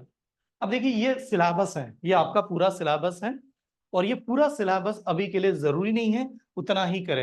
ये आपका जो एग्जाम में आने वाला ये पूरा सिलेबस होता है कि क्या क्या लगेगा, जैसे रीजनिंग में क्या आ रहा है, क्वांटिटी एप्टीट्यूड में क्या आ रहा है, इंग्लिश वाले टॉपिक क्या है। इंग्लिश का तो खैर अभी छोड़ दीजिएगा आप लोग, कोई जरूरी नहीं है इस एग्जाम के लिए, ठीक है। आप जब रीजनिंग की बात करते हैं तो रीजनिंग में सबसे इंपॉर्टेंट आपका जो लॉजिकल, मतलब ये मैं टॉपिक आगे लिखा के दूंगा, ये वाला टॉपिक है जो आपको तैयारी करनी है। कौन सा टॉपिक बता रहा हूं, सिलोजिज्म। इसका वेटेज आगे लिखा के देता हूं। Syllogism, blood relation. सिलोजिज्म आएगा ही आएगा पक्का, 5 क्वेश्चन आएंगे। ब्लड रिलेशन आएंगे 3 से लेके 5 तक, उसके भीतर आएंगे, इसको स्किप नहीं कर सकते। Another is a numerical series, जो खास करके क्लरिकल एग्जाम के लिए बनाया है। ये पीयू के एग्जाम में कभी भी नहीं आया अभी तक, बट क्लर्क की जितने भी एग्जाम है उसमें ये हर बार पूछा गया, न्यूमेरिकल सीरीज। उसके बाद में direction sense is the topic, इसका वेटेज आगे बताया जाएगा, बैच में चलते हैं, ठीक है। उसके बाद में पजल एंड सिटिंग अरेंजमेंट, ये वाला topic, puzzle sitting arrangement, input output coding decoding, this are the topic जो सबसे मायने करेंगे आपकी एग्जाम, ये वाले टॉपिक डिसाइड करेंगे रीजनिंग की अगर हम लोग बात कर रहे हैं, ठीक है। और सबसे ज्यादा सवाल कौन सा आएगा सर 40 में से आपको क्या लग रहा है कि कौन सा टॉपिक सबसे ज्यादा बाजी मार के लेके जाएगा, तो सिर्फ ये दो टॉपिक आपको पूरा आधा पेपर लेके चले जाएंगे। कौन सा, ये 20 क्वेश्चन ये दो ही टॉपिक लेके जाएंगे। 40 में से 20 आपका ये दो टॉपिक डिसाइड कर लेंगे, बाकी तो थोड़े बहुत दे देंगे। हो सकता है मैं 20 कराऊं, 20 से ज्यादा भी बढ़ सकता है। तो फिर इसकी बैच कहां पर है, तो इसकी बैच आप लोग जानते हो कितने बजे की बैच है, 10 बजे की बैच चल रही है, सीटिंग अरेंजमेंट एंड पजल। और हम लोग सीटिंग अरेंजमेंट पजल को कैसे ले रहे हैं, एक सीटिंग अरेंजमेंट के सब टाइप में जाके पढ़ा रहे हैं, ठीक है। तो जो मैं यहाँ पर बता रहा हूँ उसका लेवल बहुत बेसिक होगा, आप चेक करोगे कि यार कितना सिंपल आया था, पर आपको अटेंड करना बहुत जरूरी है। दीज आर द टॉपिक जो इनमें आ रहे हैं, ठीक है। क्वाड्रेटिक या क्वांटिटी एप्टीट्यूड मैं सर को ही बता देता हूँ, ठीक है। पल्लव सर आगे आपको एक्सप्लेन करेंगे कि क्वांट में क्या पढ़ना है। सर आइएगा।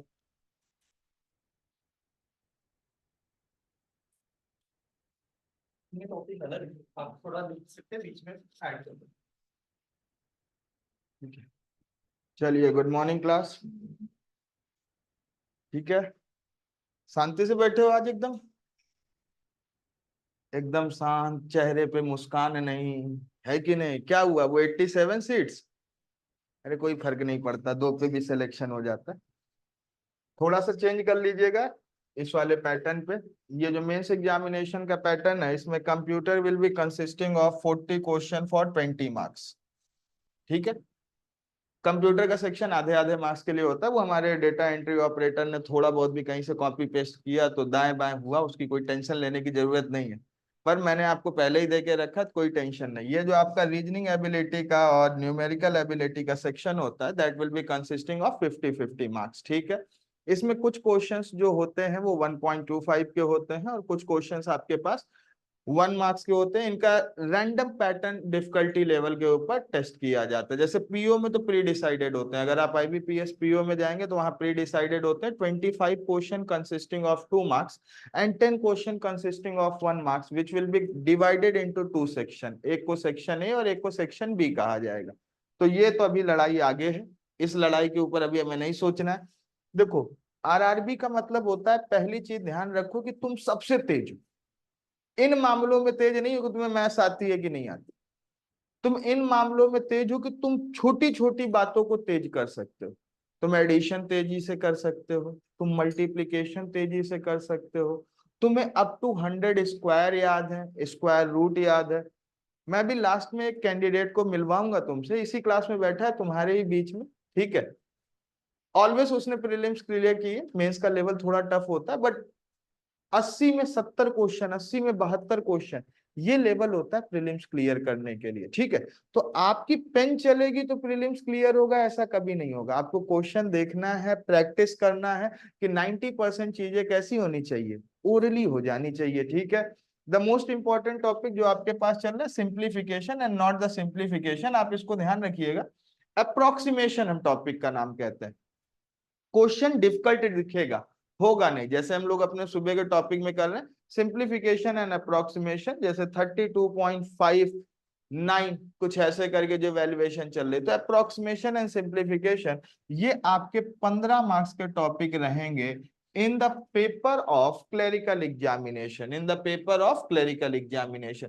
जैसे आप इस क्लेरिकल एग्जामिनेशन से पीओ के लिए, जिसको आप ऑफिसर स्केल 1 कहते हैं, देखिए पीओ को बहुत सी चीजें कहा जाता है और क्लर्क को बहुत कहा जाता है। क्लर्क का मतलब होता है कहीं ऑफिस असिस्टेंट मल्टीपर्पस कहा जाएगा, कहीं इसके बाद इसके पास केवल सीधा नाम क्लर्क दे दिया जाता है, या किसी में असिस्टेंट की पोस्ट केवल कह दिया जाता है। जैसे इंश्योरेंस कंपनी में इसको केवल असिस्टेंट कहा जाता है, बाकी कुछ नहीं।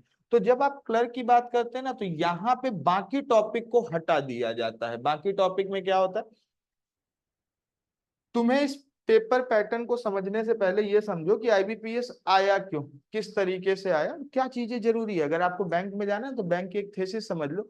अगर मैं आपको 2008 की बात करूं, जब मैंने एसबीआई क्लर्क का फॉर्म भरने से मना कर दिया था, 2008 इज दैट ईयर, 25,000 वैकेंसीज आई थी, और हमारे पिताजी, मैं सर कोई है स्नेहल मोहम्मद, ठीक है, मेरे पिताजी ने खुद मना करवा दिया था कि तुम्हें एसबीआई क्लर्क का फॉर्म नहीं भरना है। 2008 में 12th पास आउट करके गया था, और 2008 में 12th लेवल पे क्लर्क की भर्ती होती थी।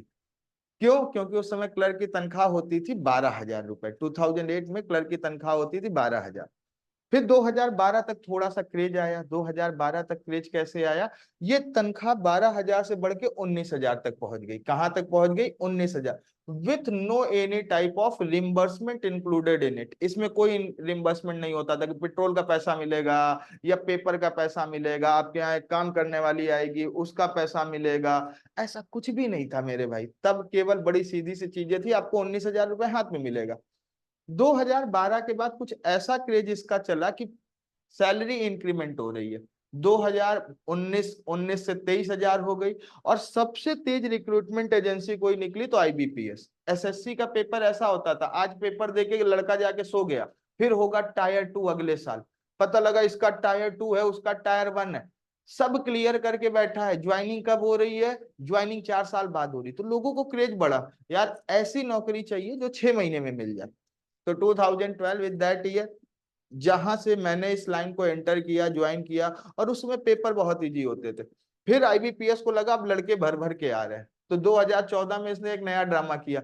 अब मैं नहीं जानता, पेपर ऑनलाइन होगा, पेपर क्या लेने लगा, and at that time they never check about the difficulty. तब ये केवल सिंगल लेवल का एग्जाम होता था, एक पेपर दीजिए उसके बाद इंटरव्यू। आपको क्लर्क के लिए भी इंटरव्यू देने जाना होता था, और विश्वास मानो मुझे, मेरा पहला इंटरव्यू मैंने क्लर्क का ही दिया था, वो भी कोट पहन के, क्योंकि मेरा भी पहला गवर्नमेंट था। तो मुझे भी बड़ा शौक था कि एक गवर्नमेंट का इंटरव्यू दे के आए। बाद में चीजें अलग हुई। तो 2014 इज दैट ईयर जहां पे आपके पास क्लर्क में भी इंटरव्यू होता था। और ये आरआरबी आज बहुत आसान हो गया। आज हम आरआरबी पे चर्चाएं कर रहे हैं, बहुत अच्छी बात है। 2014 का मेरे आरआरबी में मुझे आज भी याद है, स्कोर मेरा काफी अच्छा था। असिस्टेंट में तो मेरा मैथ्स में 40 में 40 ही था, रीजनिंग में भी था, और पूरा एक साथ 2 घंटे का समय मिलता था। पर उस समय स्कोर कार्ड सिस्टम होता था। हम आईबीपीएस पेपर कंडक्ट कराता था, हमें एक स्कोर कार्ड दे देता था, और स्कोर कार्ड देने के बाद वो कहता था अब तुम पूरे भारतवर्ष में कहीं भी घूमो, अप्लाई करो जहां तुम्हें अप्लाई करना है। तुम्हें वहां की लोकल लैंग्वेज आती है, जैसे अब हम लोग फिर देखते थे महाराष्ट्र ग्रामीण बैंक का क्या आया है, नोटिफिकेशन आया है, तो हम अपने स्कोर कार्ड के साथ 150 रुपए का चालान फॉर्म फिल करते थे। यदि हम महाराष्ट्र ग्रामीण बैंक की मेरिट में शॉर्टलिस्ट हो गए based on our score card, तो हमें इंटरव्यू के लिए बुलाया जाता था। पहले ये प्रोसेस था, अभी देखो इसको भी सिंप्लीफाइड कर दिया। पेपर भी वही कराएगा, इंटरव्यू भी सेम वही कंडक्ट कराएंगे, आपके ग्रामीण बैंक में कराएंगे और 1 तारीख को आपको ज्वाइनिंग दे देंगे। अगर आपका आरआरबी में सिलेक्शन हुआ तो मान लीजिए नेक्स्ट ईयर पहले दिन आप पटाखे फोड़ोगे। 1 जनवरी को ज्वाइनिंग है, आज तक का रिकॉर्ड है इसका। पहले का रिकॉर्ड अलग होते थे, अभी कितने हो गए, 1 तारीख को। ठीक है, तो चलते हैं मेन मुद्दे की तरफ। तो 2 पैटर्न है, धीमे धीमे करके पैटर्न को टफ किया जा रहा है। पीओ का पैटर्न क्या हुआ, टफ हुआ। पहले प्रीलिम्स था, फिर प्रीलिम्स में मेंस लाया, फिर क्लरिकल कैडर में इंटरव्यू हटाया, फिर prelims mains and interview PO के कैडर में लेके आया। शुरू में जब मेंस आया ना, तो ऐसा नहीं होता था कि इसको 2 सेक्शन में बांट के रखा गया हो, एक हार्ड सेक्शन एंड एक इजी सेक्शन। लगभग लगभग चीजें सही होती थी। पर अभी की डेट में जब आप ऑफिसर के बारे में बात करेंगे, तो ये सिंप्लीफिकेशन जो आपका 15 मार्क्स का टॉपिक है, तो रहेगा तो आज भी 15 मार्क्स, लेकिन ऑफिसर में it will be categorize under the 3 category. यहाँ पे पहला टॉपिक बन के आएगा सिंप्लीफिकेशन। मे भी पॉसिबल ना भी आए मेरे भाई, इसके पीछे कोई जरूरी नहीं है। ये 10 मार्क्स पे भी कन्वर्ट हो जाता है। मैं ऑफिसर स्केल 1 की बात कर रहा हूँ। ऑफिसर स्केल 1 मतलब द लेवल ऑफ पीओ, अगर आप पीओ की बात करने चाह रहे हैं वहां पे।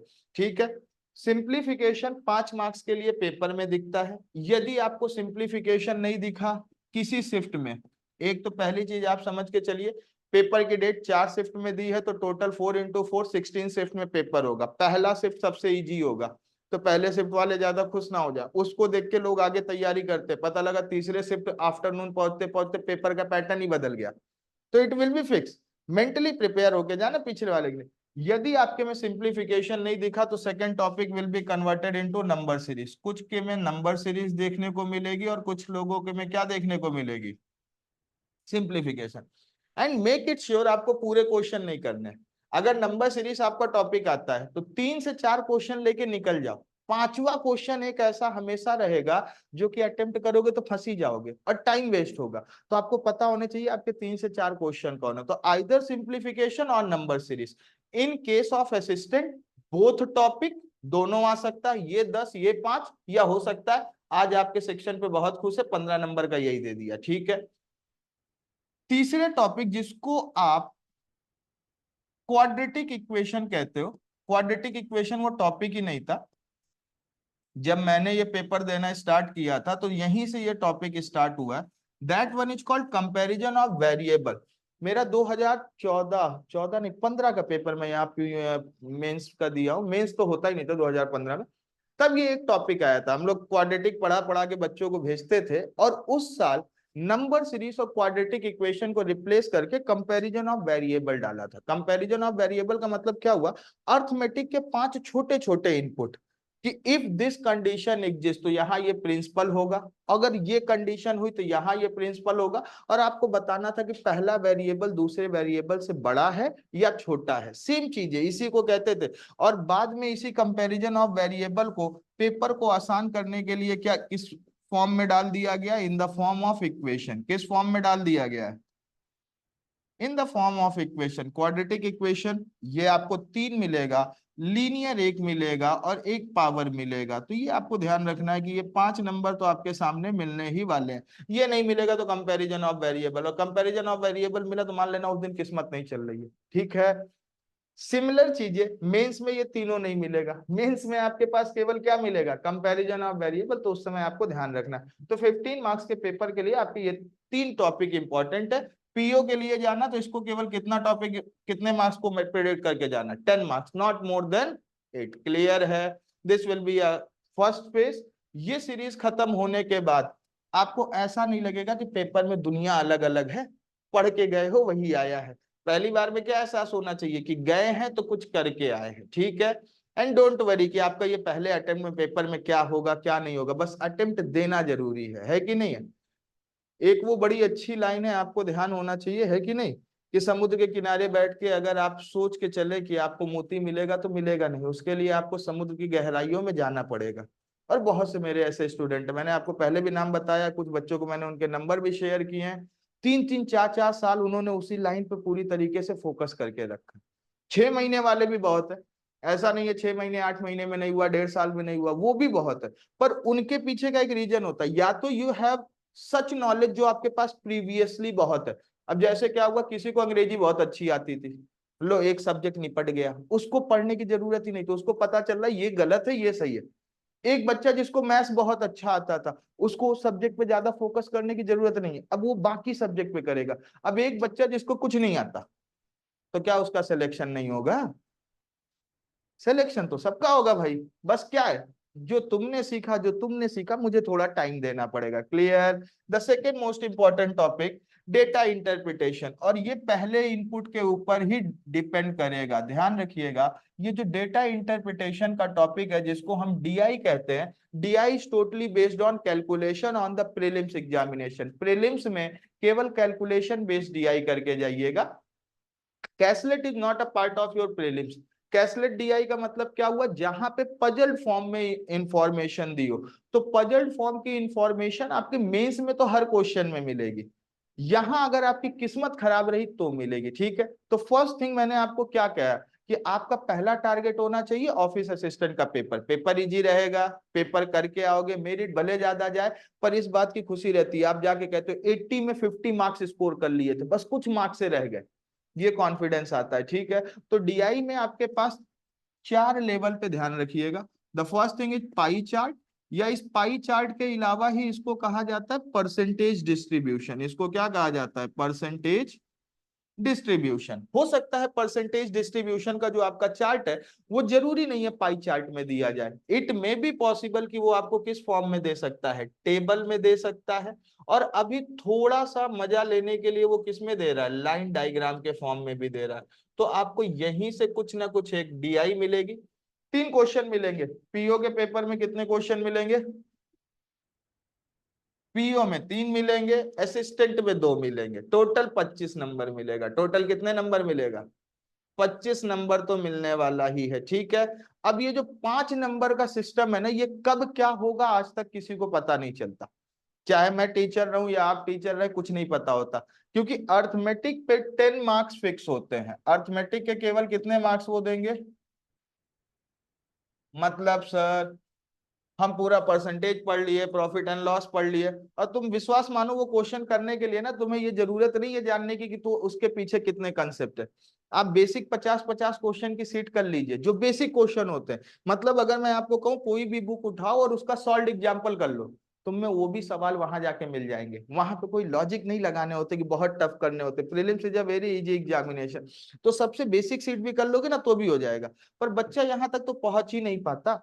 ठीक है, और बचा हुआ 5 क्वेश्चन किसकी क्या किस्मत है उसके ऊपर डिपेंड करता है। किसी के पेपर में 10 question simplification, 5 question quadratic equation, 5 question number series, तीनों टॉपिक हो गया, तो 20 नंबर वहां से चले गए। डीआई को 10 पे ही कर दिया। ऑफिस असिस्टेंट, किसी के क्वेश्चन में क्या 15-15 मार्क्स के दोनों टॉपिक को डिस्ट्रीब्यूट कर दिया, बिकॉज आपको केवल कैलकुलेशन देखना है। तो अर्थमेटिक पे ज्यादा फोकस नहीं करना है हमें अभी के फिलहाल के बेस पे। क्लियर है? अर्थमेटिक पे फोकस करके जब आप जाएंगे, देखो बगैर अर्थमेटिक निकलेगा भी नहीं, मैं तुम्हें पहले ही बता रहा हूँ, आपके लिए पहली दिन से एकदम चीजें क्लियर होनी चाहिए कि 80 में, ठीक है, तो 68 मार्क्स की मेरिट आपकी पीओ की प्रेडिक्ट करके चलिए, 72 मार्क्स, तो सर हम 10 नंबर का अर्थमेटिक छोड़ के सेलेक्ट हो जाएंगे? सेलेक्ट नहीं होंगे मेरे भाई। पहली दिन मैं तुम्हें बता रहा हूं, आरआरबी से तैयारी करोगे, सबसे लास्ट में तुमको मिलेगा पीओ का एग्जामिनेशन, उसके लिए तैयार रहोगे। और नहीं मिला तो अगले साल जनवरी में मिल जाएगा आरबीआई असिस्टेंट। पक्की बात है, same syllabus same pattern. RBI assistant जनवरी में नोटिफिकेशन आएगा, फेब में एग्जाम दोगे, 6 महीने का समय रहेगा, और कॉन्फिडेंस 3 गुना होगा। ठीक है, और वो भी अगर तुम्हारे दिमाग में नहीं चल रहा है, एसबीआई क्लर्क मिल जाएगा मार्च में, तो हो सकता है इधर वाली किस्मत तुम्हारी वो रहे, आगे तुम्हारी किस्मत अच्छी चलने लगे। तो डोंट वरी अबाउट इट, ये आपके इंपॉर्टेंट टॉपिक हैं। किसके लिए? प्रीलिम्स एग्जामिनेशन के लिए। पहले प्रीलिम्स पे फोकस करेंगे, फिर मेंस पे करेंगे। ठीक है, and along with it, sir की परमिशन से मैं एक अपने स्टूडेंट को बुलाना चाह रहा हूँ जो पिछले 1.5-2 साल से प्रीलिम्स एग्जामिनेशन क्वालिफाई कर रहा है, और आपको वो जरूर बता सकता है कि करंट सिनेरियो वहां पेपर में जाके क्या होता है। फ्रेशर के लिए सीनियर की गाइडेंस जरूरी होती है। जब तक मेरी उम्र 30 नहीं हुई थी तब तक मैं पेपर बहुत दिया हूँ, मैंने हर पेपर दिए हैं, और केवल प्रीलिम्स निकाल के या मेंस निकाल के छोड़ देते थे, आगे नहीं जाना होता था, क्योंकि सीट कहीं ना कहीं बर्बाद ना हो। ठीक है, अभी का करंट सिनेरियो क्या है वो जानने के लिए कौन जरूरी है? जो अभी पेपर दे रहा है कि नहीं। बाद में सिलेक्टेड कैंडिडेट की स्टोरी के साथ फिर किसी सेशन में तुम्हें यहाँ जूम पे उनको लाके मिलवाएंगे, फिर फॉर्म पैटर्न पे, है कि नहीं विनायक? अरे तुम्हें ही बुला रहा हूँ, तुम्हें तो सबसे ज्यादा पेपर दे रहे हो, उसके बाद एक सिलेक्टेड कैंडिडेट के ये भी है। हाँ हाँ कोई नहीं, मुझे पता है आज तुम नहा धो के नहीं आए हो, ठीक है, पर पेपर बहुत दे के रखे हो। अरे हाँ, tell me about your experience, about your last examination, last तुमने पिछले साल जो जो आईबीपीएस क्लर्क का दिया, आईबीपीएस। हाँ इसको लगा सकते हो, ये लगता है कि नहीं थोड़े दिन में मास्टर बन जाओगे, केवल कुछ क्लासेस के लिए, बाकी तो बैंक में ही जाना है तुमको। राउ दे, इधर से ये होता है, ठीक है, कोई दिक्कत की बात नहीं।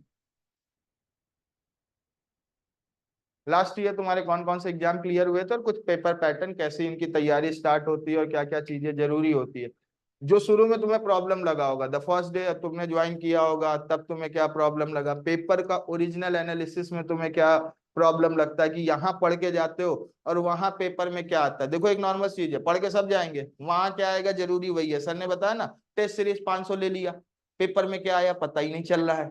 तो वो सारी दुनिया के बारे में जो है ना, जो वहां जिसको युद्ध पे लड़ाई लड़ने भेजा है, वो आपको कुछ बताए, और आप इससे अपने सारे डाउट खुल के पूछ सकते हो। देखो टीचर से पूछते वक्त आपके दिमाग में ये रहता है, कहीं मास्टर जी बुरा मान गए तो आप पूछ सकते हैं। पहले अपने एक्सपीरियंस, आरआरबी एग्जामिनेशन लास्ट में मेरिट कितना था, क्या था तुम्हारा, सिलेक्शन कहाँ तक हुआ है।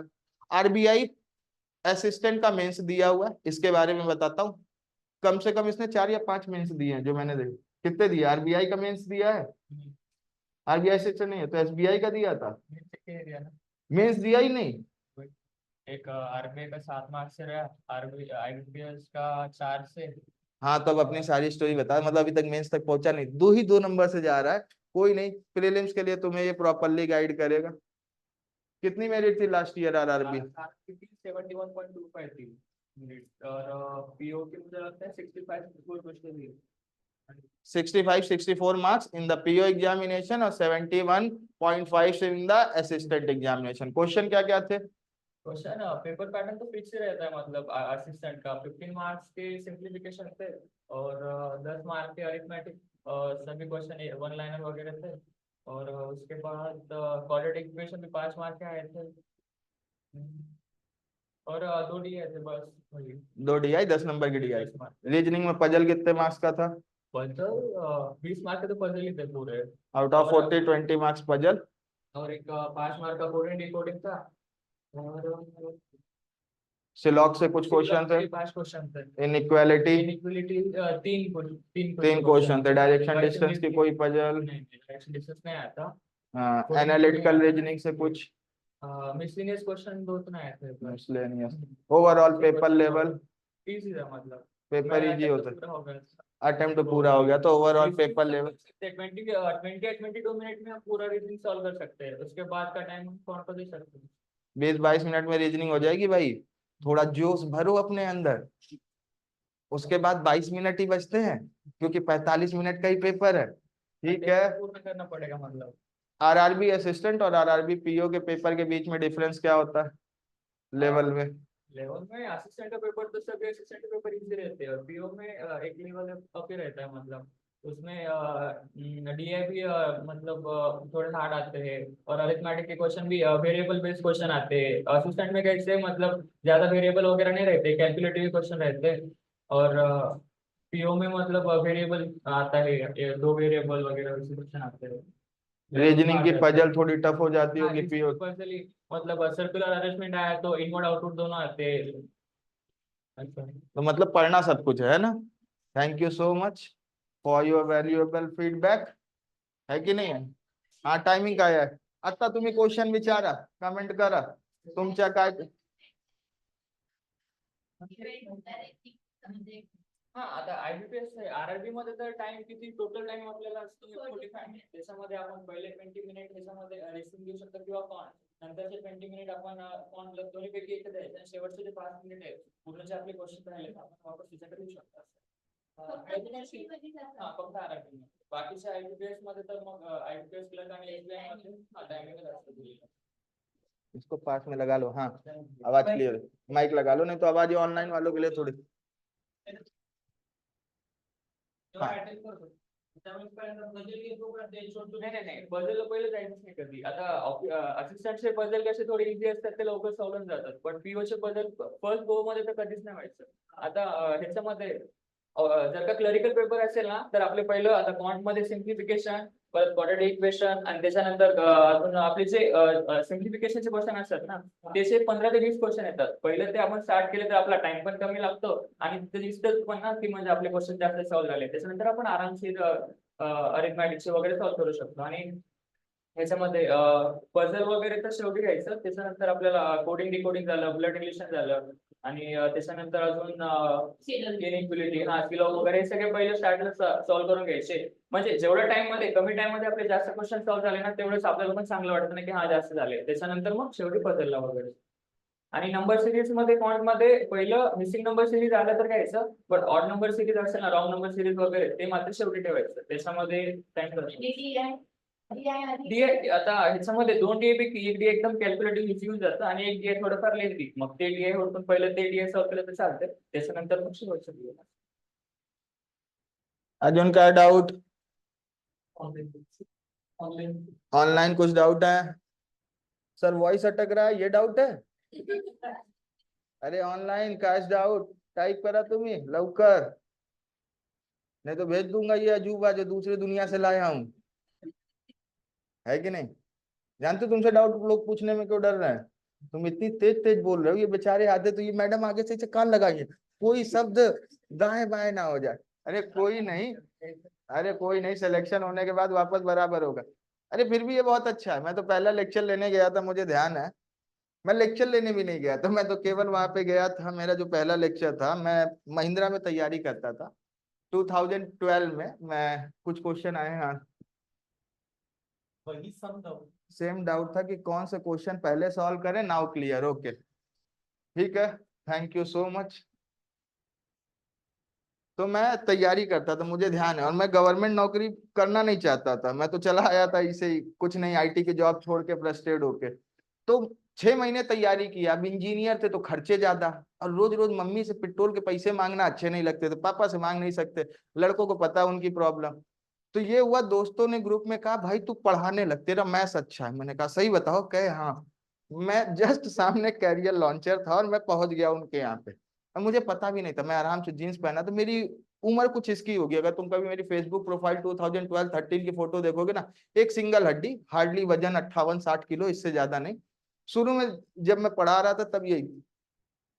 तो मैं वहां पहुंचा, एक सामने मैडम बैठी थी काउंसलर, उन्होंने बड़े प्यार से मुझे सब कुछ समझाया, ये होता है। मैंने कहा मैं पढ़ने नहीं, मैं पढ़ाने आया हूँ। वो मुझे बड़े गौर से देख रही थी, कहे कौन सा सब्जेक्ट? मैंने कहा मैथ्स। और गलती से मेरे जस्ट बगल में सीनियर फैकल्टी मैथ्स के बैठे हुए थे। उन्होंने कहा अच्छा तुम्हें मैथ्स पढ़ा लोगे? मैंने कहा हाँ पढ़ा लेंगे सर, टेंशन की कोई बात नहीं है। कही एक जरा पेपर है सॉल्व कर दो। पेपर था, मैंने सॉल्व किया, अराउंड 84% मेरे सही मार्क्स थे, पर वो पेपर था कैट का उनका। 84% उन पे सही मेरे अटेम्प्ट थे। तो उन्होंने कहा अच्छा गुड, नॉलेज तो है, आओ जरा तुम्हें कॉफी पिला के लाता हूँ। कंधे पे हाथ रखे, सीनियर थे, फर्स्ट सेकंड फ्लोर पे लेके चले गए। सेकंड फ्लोर पे लेके गए, चाय पिला ही रहे थे, अचानक से एक हॉल में अंदर डाल दिया, क्या जाओ पढ़ाओ। मैंने कहा पागल हो गए, जाओ पढ़ाओ। और वो एक्चुअल में जानते हो कैसे, जैसे तुम यहाँ बच्चे बैठे हो ना, कुछ पढ़ रहे हो, वो केवल चेक कर रहे थे कॉन्फिडेंस कितना। और मैं अंदर गया ना, तो पहली बार विश्वास मानो मेरे मुंह से गुड मॉर्निंग भी नहीं निकला था। अब तो मेरी सारे दिमाग खराब, मैं वहां खड़ा हूँ। और वो मास्टर चले गए, और मैं जाके उन बच्चों से सीधे सीधे बता दिया, देखो बेरोजगारी थी, नौकरी के लिए आए थे, और ऐसा फंसा दिया। मैं 20-25 मिनट उनसे प्यार से बात करके आया, सारी चीजें उनको, जो जो उनको पता था उनसे पूछ लिया, जो मुझे पता था मैंने उनको बता दिया। मुझे तभी लगा there is a proper relation between a teacher and a student. जो हमें आता है वो आप लीजिए, जो आपको आता है वो हमें दीजिए, ठीक है। मैं 25 मिनट के बाद जब वहां से निकला ना, तो सर मुझसे पीछे कैसा एक्सपीरियंस? मैंने कहा बहुत अच्छा। कह पढ़ाए क्या? मैंने कहा कुछ नहीं। कह फिर भी 25 मिनट बीत गए? हमने कहा हाँ। तो मुझे नेक्स्ट एक बैच दे दिया लेक्चर बेसिस पे, and that was the journey जो मैंने स्टार्ट किया था। उसके बाद फिर कभी मैं पीछे मुड़ के देखा ही नहीं। फिर बहुत से government selection, competitive examination and so on. और यहाँ पे ऐसा नहीं है, यहाँ पे जो लोग सेलेक्ट हुए हैं उनके बाद से रेफरेंस भी बहुत से आते हैं, जो सेलेक्ट हो जाते हैं उनके बाद भी हर बैच में कोई ना कोई होता है। देखो ये भी जो तुम्हारे पीछे बैठा हुआ है, इसका भाई सेलेक्ट हुआ था। उनके आगे वाले जो आज आए नहीं है, शुक्ला जी, उनके चाचा को पढ़ाए थे 2015 में वो। तो मेरे पास जो पुराने स्टूडेंट है वो भी है। सिलेक्शन के लिए केवल दो चीजें जरूरी है, आपकी consistency and the current pattern of the examination. Clear है? तो टॉपिक सारे इंपॉर्टेंट आपको क्लियर हो गए, रीजनिंग के भी क्लियर हो गए, मैथ्स के भी क्लियर हो गए। अब आपका मेजर डाउट क्या होगा पेपर के लिए कि फोटो जो है वो प्रॉपरली कैसे कन्वर्ट करोगे। फोटो कन्वर्ट करना आता है, साइन कन्वर्ट करना आता है? जिसको नहीं आता वो एक काम करना, मुरली सर को भेज देना या मुझे व्हाट्सअप कर देना, जब भी हम फ्री बैठे होंगे हम अपने सिस्टम पे कर देंगे। पेंट में जाके आपको फोटो रीसाइज करके रखनी है, ठीक है? और जो भी आपने फोटो और डिक्लेरेशन इस बार लिखा है उसको मेल पे एक ड्राइव पे डाल देना कि अगली बार जब कभी भी जरूरत पड़े तो दोबारा से हमें अपलोड ना करना पड़े। क्लियर है? नाउ इट्स द प्रोसेस कि अब हम कैसे फॉर्म को फिल करेंगे। इंपॉर्टेंट चीजें क्लियर हो गई। अभी एज वेज का कुछ सोचो नहीं, तुम सब अभी नादान बालक दिख रहे हो, तो मैक्सिमम तो हो नहीं सकती, ठीक है? सब मिनिमम में ही चल रहे हो। एजुकेशन में ग्रेजुएशन किसी का हुआ होगा, किसी का नहीं हुआ होगा, थोड़े दिन में हो जाएगा तो एलिजिबल हो जाओगे। एलिजिबिलिटी के बारे में ज्यादा मत सोचिए, केवल paper pattern and maximum score. तो टेस्ट दीजिए, टॉपिक कवर कीजिए, ठीक है? सब पेपर फॉर्म फिल करना। नहीं, एंड्रॉइड से ले, एंड्रॉइड में जाते एंड्रॉइड में नहीं फिल हो पाएगा, क्रोम इस पे ही माइक्रोसॉफ्ट एज से चले जाते हैं ना। चले ओपन करते वहां से ओपन करेंगे तो दिक्कत होगी ना। हैं।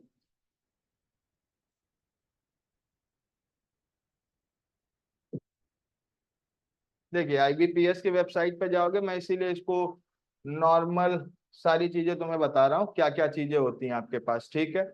ये आईबीपीएस की वेबसाइट पे जाने के बाद आपके सामने अंडर कैरियर भी कुछ चीजें मिल सकती है, या मोबाइल प्लेटफॉर्म पे आप रहेंगे तो यहाँ नोटिफिकेशन सामने दिख सकती है, ये apply online for common recruitment process. Just click here, एक विंडो आएगी आपके सामने। देखो दो पोस्ट इस पे साफ साफ दिख रही है, ऑफिसर स्केल 1 2 एंड 3। मैं 1 2 एंड 3 के बीच में डिफरेंस बता देता हूँ, लड़के के मन में यही कंफ्यूजन होता है।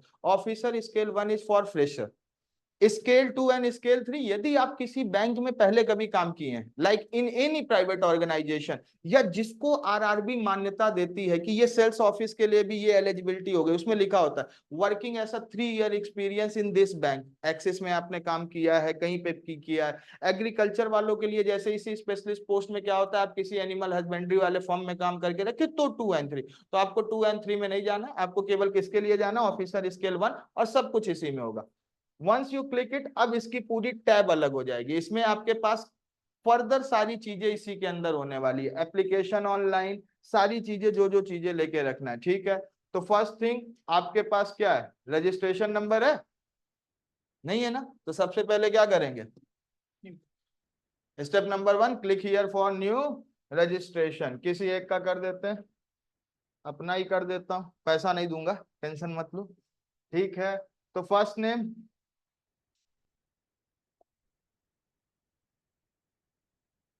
फर्स्ट नेम के बाद आपको कंफर्म भी करना होगा, और ध्यान रखिए ये आपके आधार कार्ड पे होना चाहिए, नहीं तो बाद में एफिडेविट लगाते लगाते टेंशन में चले जाओगे। जो वहां पे स्पेलिंग है, जैसे कभी कभी लोगों के मन में आ जाता है सर मैं बीच वाला नाम गायब कर दूं क्या, नहीं भाई, लास्ट में एफिडेविट बहुत लगाने पड़ते हैं और फिर वो 300-500 रुपए के खर्चे में इंटरव्यू में टेंशन हो जाता है। तो नाम, मिडिल नेम कोई जरूरी नहीं है, देना है तो दीजिए। आपके पास अगर लास्ट नेम है, जैसे मेरे में नहीं है, मैं लास्ट नेम लगाता ही नहीं, द्विवेदी मेरे टाइटल में नहीं है, आधार कार्ड में हो गया था, पैन कार्ड में नहीं, पिताजी ने शुरू में सोचा आरक्षण मिल जाएगा, नहीं मिला, केवल इसी नाम से वो कैटेगरी शुरू शुरू में ही हो जाती, ठीक है? तो कोई टेंशन की बात नहीं है, आपको यहाँ पे अपना लास्ट नेम भी दे देना। और लड़कियां कंफ्यूज होंगी जिनकी शादी हो चुकी है कि कौन सा दें, तो आधार कार्ड वाला दीजिए। अगर आपने मैरिज सर्टिफिकेट के बाद चेंज कर लिया है अपना न्यू नेम, जो आधार कार्ड और पैन कार्ड में है दोनों एंट्री सेम है, तो आप दे दीजिए। क्लियर हुई? मोबाइल नंबर जो लगे कि बदल ना सको, देखो फ्यूचर कम्युनिकेशन पूरी उसी पे होगी। आपका एडमिट कार्ड कब आएगा, आपकी एडमिट कार्ड आने के बाद आपका फॉर्म कब फिल होने वाला है, जो बाकी चीजें, तो एवरी डिटेल जिस पे आप कम्युनिकेट कर सको, वही ऐसे वाले नहीं कि आज सिम खरीदा दे दिया परसों बंद हो गए, फिर हो गया सिलेक्शन होने के बाद भी टेंशन में हो जाओगे, ठीक है? Mobile number 9975003152, 9975003152। Alternate mobile number किसी का भी दे दीजिए जिस पे आपको चाहिए। अब ईमेल आईडी पे एक चीज ध्यान रखना मेरे भाई, मेरे साथ ये हादसा हुआ है, तुम मत करना, ठीक है। डॉट जहां है प्रॉपर एंट्री करना, डॉट की जो आपकी वैल्यू डॉट होती है, क्योंकि मेरे पास जो ईमेल आईडी है मेरी है द्विवेदी पल्लव, ठीक है, मेरी ईमेल आईडी है dwivedi_pallava@gmail.com, और एक बिहार का लड़का था, उसकी ईमेल आईडी थी dwivedi.pallav@gmail.com, ठीक है, dwivedi.pallav@gmail.com। और आरआरबी के एक बार में मेरा सिलेक्शन नहीं हुआ था, उसका हो गया, तो मेरे पास मेल आया, मैं बड़ा खुश हुआ, अंदर जाके जब सब चेक किया तो फोटो ही बदली है। फिर मैंने कहा यार बाकी तो सब सही है, फोटो क्यों बदल रही है, चीजें सही है। फिर मैंने ध्यान से देखा कि ईमेल आईडी उसने मेरी डाल के रखी, तो डॉट में हमेशा ऐसा होता है, तो ये इंसिडेंट होता है। तो डॉट में अगर आपके पास है डॉट, प्रीफिक्स दिख जाता है, @ दिख जाएगा, बाकी चीजें दिख जाएगी, जो नहीं दिखता है माइन्यूट, फोन से मत भरना, किसी सर्वर में जाके, साइबर कैफे में जाके पैसे दे देना, ठीक है। तो एक ईमेल आईडी दीजिए, और ये प्रॉपर, क्योंकि फ्यूचर कम्युनिकेशन इसी पे होगा।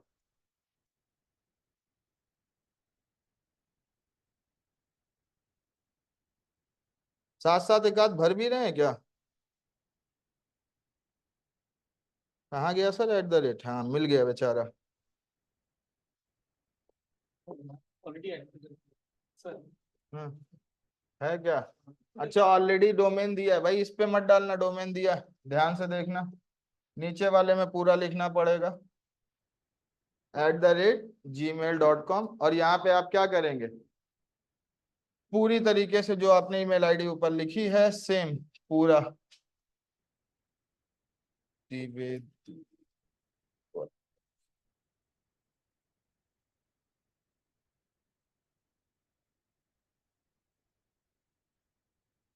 फिर से गायब हो गया सर ये, इस बार तो इसने बुरा मान लिया क्या?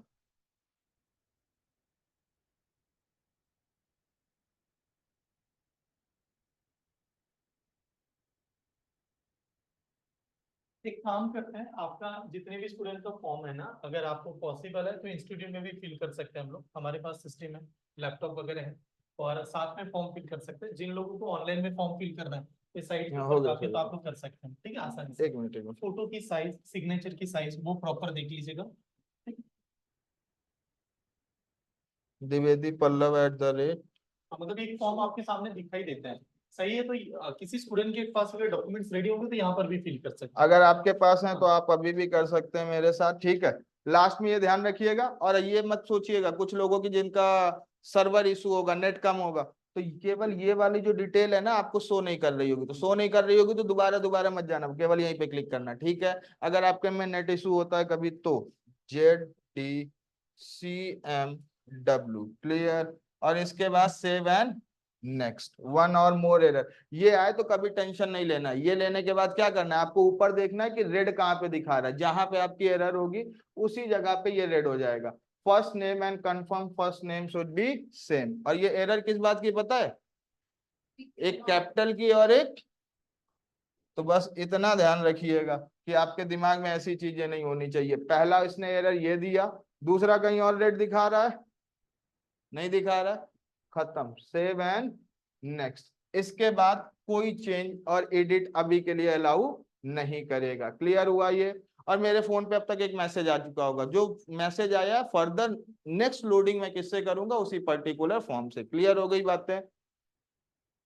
इमेज या कैप्चर्ड इमेज जो भी आपको करना है, आपको स्कैन करना है मोबाइल से, मोबाइल में क्यूआर कोड के द्वारा आपको जाना है, या कैप्चर फोटो, अभी बहुत सी चीजें इन्होंने आगे कर दिया। इसके बाद साइन और signature should be in capital block letter, और कंफर्म करके आप आगे चले जाएंगे, ठीक है।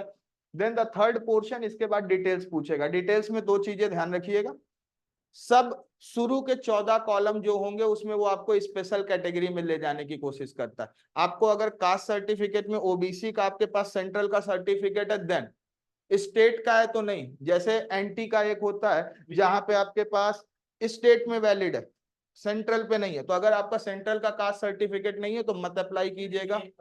विजेएनटी वगैरह जितने भी स्टूडेंट हैं या किसी के पास में ओबीसी सर्टिफिकेट ही नहीं है तो आप निकाल सकते हो, ठीक है, लेकिन उसको पहले ही करना है, क्योंकि कभी कभार ये भी बहुत बड़ा इशू हुआ था, ये भी हमारे स्टूडेंट के साथ भी हुआ था एक, जिसमें महाराष्ट्र गवर्नमेंट जो कुछ कैंडिडेट पे, महाराष्ट्र में अलग अलग कैटेगरीज है, जैसे लोग विजेएनटी DTA करके भी आता है शायद, ठीक है। तो इन लोगों को महाराष्ट्र में ही VJNT का दर्जा दिया गया है। सेंट्रल में VJNT कैटेगरी को OBC कंसिडर किया जाता है। तो उन बच्चों के पास में सेंट्रल का सर्टिफिकेट होना कंपलसरी है, और इसमें कोई भी ज्यादा झंझट नहीं होती। तहसील ऑफिस जो होता है, हम लोग सेतु कार्यालय करते हैं अपन, ठीक है, वहां से आपको आसानी से मिल जाएगा, ठीक है। तो डॉक्यूमेंट्स निकाल के रखिए, आज ना कल तो आपको लगने ही वाला है, ठीक है। तो वो चीजें आपके पास चाहिए ही चाहिए, ठीक है। कॉलम नंबर 1 to 14, इसमें आपके पास एक पहला एक कैटेगरी होगा, बाकी आप किसी कैटेगरी के एप्लीकेबल नहीं है। लास्ट में जाइएगा वहां इंडियन फिल कर दीजिएगा, नेशनलिटी पूछेगा, बाकी आपको कोई और लेना नहीं है। If in case anyone is in the minority community, तो वहां पे पूछेगा माइनॉरिटी के लिए भी चाहिए तो आप कर सकते हैं। एक्स सर्विसमैन कोटा वगैरह किसी के लिए आपके लिए अप्लाई होगा नहीं, क्योंकि स्टूडेंट वैसा दिख नहीं रहा है, ठीक है। 14 फॉर्म फिल करने के बाद पूरी तरीके से हर बार वैलिडेट कीजिएगा चीजें, और लास्ट में प्रीव्यू कीजिएगा। लास्ट में क्या कीजिएगा? प्रीव्यू। प्रीव्यू का मतलब आप एक बार एक फॉर्मेट में पूरी स्क्रीन पे फॉर्म आ जाएगा, और एक एक चीज वेरीफाई कीजिएगा कि आपने क्या क्या चीजें किया है या नहीं। And when you get confirmation, जैसे आपको कंफर्मेशन करे तो आप पेमेंट की तरफ जाइएगा, and what ever will be the remaining documents वो आपसे अपलोड करने के लिए मांगे। जैसे कभी कभी आधार कार्ड, पैन कार्ड, ये आपकी कुछ ना कुछ प्रूफ के लिए वो मांग देता है, तो जो भी अपलोडिंग डॉक्यूमेंट्स मांग रहा होगा उसके आगे की तरफ। सर्टिफिकेट अपलोड करना पड़ता है। ग्रेजुएशन सर्टिफिकेट अभी के लिए नहीं अपलोड करना पड़ेगा, पर आप एक चीज ध्यान रखिएगा, पासिंग डेट जब आप लेके जाएंगे, ये देखिए इसका प्रोसेस क्या होता है, मैं आपको बता देता हूँ। असिस्टेंट और पीओ दोनों का प्रोसेस एकदम क्लियर होता है। आप मेंस निकालेंगे, मेंस निकालने के बाद आपका एक एलपीटी टेस्ट कहा जाता है। एलपीटी का मतलब होता है लैंग्वेज प्रोफिशिएंसी टेस्ट, जो कि आपको क्लर्क मेंस में देना पड़ता है, आरबीआई असिस्टेंट मेंस में देना पड़ता है, जितने भी क्लेरिकल कैडर में। उसमें काम क्या होता है, आप पहुंचेंगे और आपका पहले डॉक्यूमेंट वेरिफिकेशन होगा। डॉक्यूमेंट वेरिफिकेशन में वो डेट वैलिडेशन होती है कि अगर यहाँ 27 जून लिखा है तो आपके सर्टिफिकेट में भी 27 जून है या नहीं, और अगर है तो एक बैंक के स्टैंप के साथ एक पर्सन वहां साइन कर देगा, he is a senior person, उसका एक असिस्टेंट होगा। एंड देन आफ्टर दैट बाकी कुछ भी नहीं है। आपको अगर लैंग्वेज नहीं आती तो आपको टाइम दे दिया जाएगा, भाई इस डेट तक आपको आ जानी चाहिए। तो that is the process for LPT. तो डॉक्यूमेंटेशन में एक चीज ध्यान रखिएगा, अगर नोटिफिकेशन 27 जून है तो 28 जून भी नहीं एक्सेप्ट करेगा कुछ भी। वो 1% भी एरर एक्सेप्ट नहीं होता, 1% तो बहुत हो गया, 0.25 भी नहीं एक्सेप्ट करेंगे। 27 जून मतलब 27 जून को रिजल्ट चाहिए, 28 दिख गई, you are not eligible. Clear है? क्योंकि ये रिक्रूटमेंट एजेंसी है, इसके पास लोगों की कोई कमी है नहीं। तो आप लास्ट स्टेज पे भी जाके बाहर, सर्टिफिकेट अगर आपने कहा तो सर्टिफिकेट होना चाहिए, नहीं तो लास्ट में आपके पास 2-3 हफ्तों का समय देता है विथ अ पर्टिकुलर प्रूफ, कि आप उनसे एक ये तरीके से करें कि हाँ मैं इस डेट तक आपको ये सर्टिफिकेट दे दूंगा, तो पहले ही सर्टिफिकेट लेके आइए। बाकी कोई टेंशन लेने की जरूरत नहीं होती इसमें। अपलोड कीजिए। पेमेंट के लिए अभी बहुत अच्छे ऑप्शन दे रहे हैं, आप सबके सब भीम यूपीआई ऐप कीजिएगा और वहां कोड से कीजिएगा। पहले के डेट में डेबिट कार्ड क्रेडिट कार्ड होता था, अभी उससे कोई फर्क नहीं पड़ता, सीधे यूपीआई ऐप पे जाओ और सबके पास क्या चल रहा है, यूपीआई चल रहा है। In case of any problem आप कॉल कर सकते हैं, सर को कर सकते हैं, मुझे कर सकते हैं, किसी भी नंबर पे। और कोशिश कीजिए पहला फॉर्म में तो हमारे साथ ही फिल कर लीजिए, जब हम खाली बैठे होते हैं बाहर सिस्टम पे बैठे होते हैं, आप आइए और फिल कर लेते हैं। ऑनलाइन वालों के लिए कोई प्रॉब्लम है तो एनी डेस्क एक ऑप्शन है, उसके ऊपर भी बात कर लेंगे। अगर आपको कभी कोई प्रॉब्लम रही कहीं पे रही तो उसकी फोटो स्क्रीनशॉट लेके भेज दो। जब आप फॉर्म फिल कर रहे हैं स्क्रीनशॉट नहीं ले पा रहे तो फोटो लेके हमें भेज दीजिए, हम रिवर्ट करेंगे एज सुन एज पॉसिबल, तुरंत ही हो जाएगा। क्लियर है? चलिए, wish you a very best of luck for your future endeavours. अभी एग्जाम अगस्त में है, आप सभी को पता है। जैसे अभी अब तक हम लोगों ने डिस्कस किया, हम लोग ये चाहते थे कि आपकी जो टेस्ट सीरीज है वो एग्जाम को हॉल टिकट के लिए तो टाइम लगेगा, क्या हम लोग every Saturday Sunday test series start कर सकते हैं? अगर आप रेडी हो, आपको लगता है कि नहीं sir Saturday Sunday test series होगा, क्योंकि आप में से बहुत सारे लोग ऐसे भी होंगे जिनका सिलेबस नहीं हुआ। बस सिलेबस नहीं हुआ है तो डरते भी है कि सिलेबस नहीं हुआ तो कैसे देंगे। बट आप जितना जल्दी टेस्ट सीरीज स्टार्ट करोगे, इससे फायदा क्या होगा, आपको पता तो चलेगा कि एग्जाम कैसी होगी। आप जीरो लाओ कोई मतलब नहीं उससे, कोई भी नहीं, बट आपको क्वेश्चन का एक समझ में आएगा, ऐसे सवाल आ सकते हैं एग्जाम में। तो हमारा ये प्लान चल रहा है, हर सैटरडे संडे आपकी फुल लेंथ टेस्ट सीरीज होगी प्रीलियम वाइज। अभी प्रीलियम का नोटिफिकेशन है तो प्रीलियम वाइज हम लोग टेस्ट सीरीज स्टार्ट करते हैं। 45 मिनट का ओरिजिनल पेपर सेट आपको दिया जाएगा। जितने भी स्टूडेंट इंटरेस्टेड है, जो लोग अप्लाई करने वाले हैं, हाँ आगे चल के जिनका ये क्राइटेरिया में बैठ रहे हैं, उन सभी के लिए हम लोग टेस्ट सीरीज का प्लेटफॉर्म स्टार्ट करते हैं। ऑनलाइन वाले बच्चे ऑनलाइन ज्वाइन होंगे टेस्ट सीरीज में, ऑफलाइन वाले यहाँ पर ही आके देना है। और वो टेस्ट सीरीज ऐसे देखिएगा, क्या आपके पास लैपटॉप है, लैपटॉप वगैरह है तो लेके आइएगा, क्योंकि एक दिन का सवाल है, 1-2 दिन, जिससे आप ओरिजिनल टेस्ट सीरीज फील करोगे। यहाँ पर हमारे पास क्लासरूम में वाईफाई वगैरह सब कुछ फैसिलिटी अवेलेबल है। जो आपने टेस्ट दी उसका तुरंत डाउट सॉल्विंग सेशन भी टेस्ट में क्लास में कंडक्ट किया जाएगा। ऐसा नहीं कि आप ही मेहनत कर रहे हैं, टीचर भी आपके साथ में रहेंगे, उसका पूरा डाउट सॉल्विंग कैसे सॉल्व करना था। कभी कभार क्या होता है ना, एक टॉपिक पढ़ने की जरूरत नहीं पड़ती, वही क्वेश्चन बार बार 3-4 बार आ रहा है और वही आपने बस देखा और देख लिया, इस प्रकार से बना रहा है, वहां से आपका एक टॉपिक 10-15 मिनट में भी हो जाता है, क्योंकि जब टॉपिक पढ़ाना है तो टीचर को सब कुछ बताना होता है। ठीक है, तो ऐसे हम लोग सोच रहे हैं कि ये वर्क करना चाहिए। टेस्ट सीरीज का पोर्टल आपको अलग से दिया जाएगा। बैंकिंग के जितने भी स्टूडेंट हैं उनके पास PYQ का बुक होना ही चाहिए, नहीं है तो प्लीज कलेक्ट कीजिएगा, ये भी बताना चाहता हूँ। उसमें खास करके 2 रेफरेंस बुक की बात करूंगा। एक रेफरेंस बुक है आपका क्वांटिटी एप्टीट्यूड का PYQ, जिसमें करीबन 10 to 15 ईयर के क्वेश्चन पेपर एडेड है। और नेक्स्ट बुक है आपकी कौन सी, रीजनिंग की, जो आपको अभी लगने ही वाली है, उसको ऑप्शन नहीं है। उसके साथ में जो भी 2020 से लेके एग्जाम हुई है उसका प्रॉपर चार्ट और उसका सिलेबस बना के रेडी है हमारे पास, तो वो मैं आपको ग्रुप में शेयर करता हूँ, जिसमें कैसे दिया है 2020 में ये टॉपिक पता सीटिंग अरेंजमेंट, उसके मार्क्स बढ़ रहे हैं या कम है, तो आप पूरा अच्छी तरह से देख पाओगे कि नंबर कितने बढ़े, कौन सा टॉपिक है। क्योंकि अभी लिखना ही देंगे, लिखेंगे तो टाइम चला जाएगा, उससे अच्छा आपको सॉफ्ट कॉपी सेंड कर देता हूँ, आप वहां से देख लीजिएगा, वो टॉपिक आपको पढ़ना है। और ये सभी जो बैचेस हैं वो खास करके 2 बैच मिस मत कीजिएगा, जो अभी मॉर्निंग की चल रही है। अगर आप मिस करोगे तो आपका सबसे बड़ा लॉस हो जाएगा इस एग्जाम के लिए और इसके बाद वाले, क्योंकि हमारे ये दोनों बैच में IMP टॉपिक ही चल रहे हैं, एक एक टॉपिक वाले हम लोग कंडक्ट नहीं कर रहे। ठीक है, चलो कितने लोग रेडी है कि सर टेस्ट सीरीज के लिए आ सकते हैं, मैं उसको ओरिएंटेड आपको बता दूँ। ऑफलाइन में है, साइली जी है, ठीक, फिगर 1 2 नेम एक बार हाँ हम लोग ले लेते हैं कि कितने लोग आने वाले हैं, उस प्रकार से मैं आईडी दूंगा। आईडी का मतलब होगा पेड आईडी मिलेगा फ्री में, जो 13,000 का टेस्ट सीरीज। बट कंडीशन कैसे रखे, जो सच में देना चाहता है उनको ही हम लोग देंगे, जो बस नाम के लिए देना चाहते हैं उनको नहीं मिलेगा, पहले ही बता रहा हूँ। मैं खुद, हम लोग खर्चा भी कर रहे हैं, आईडी भी दे रहे हैं, 13,000 टेस्ट सीरीज दे रहे हैं, उसमें सीरीज से टेस्ट चलेगी, बट सभी के साथ में देना है, तो उन लोगों को ही वह आईडी का सब्सक्रिप्शन दिया जाएगा। जो लोग टेस्ट नहीं देंगे उसको नहीं मिलेगा, आपका रेगुलर बैच कीजिए वही रहेगा। ठीक है, तो उनके लिए कंपलसरी है सैटरडे संडे टेस्ट सीरीज।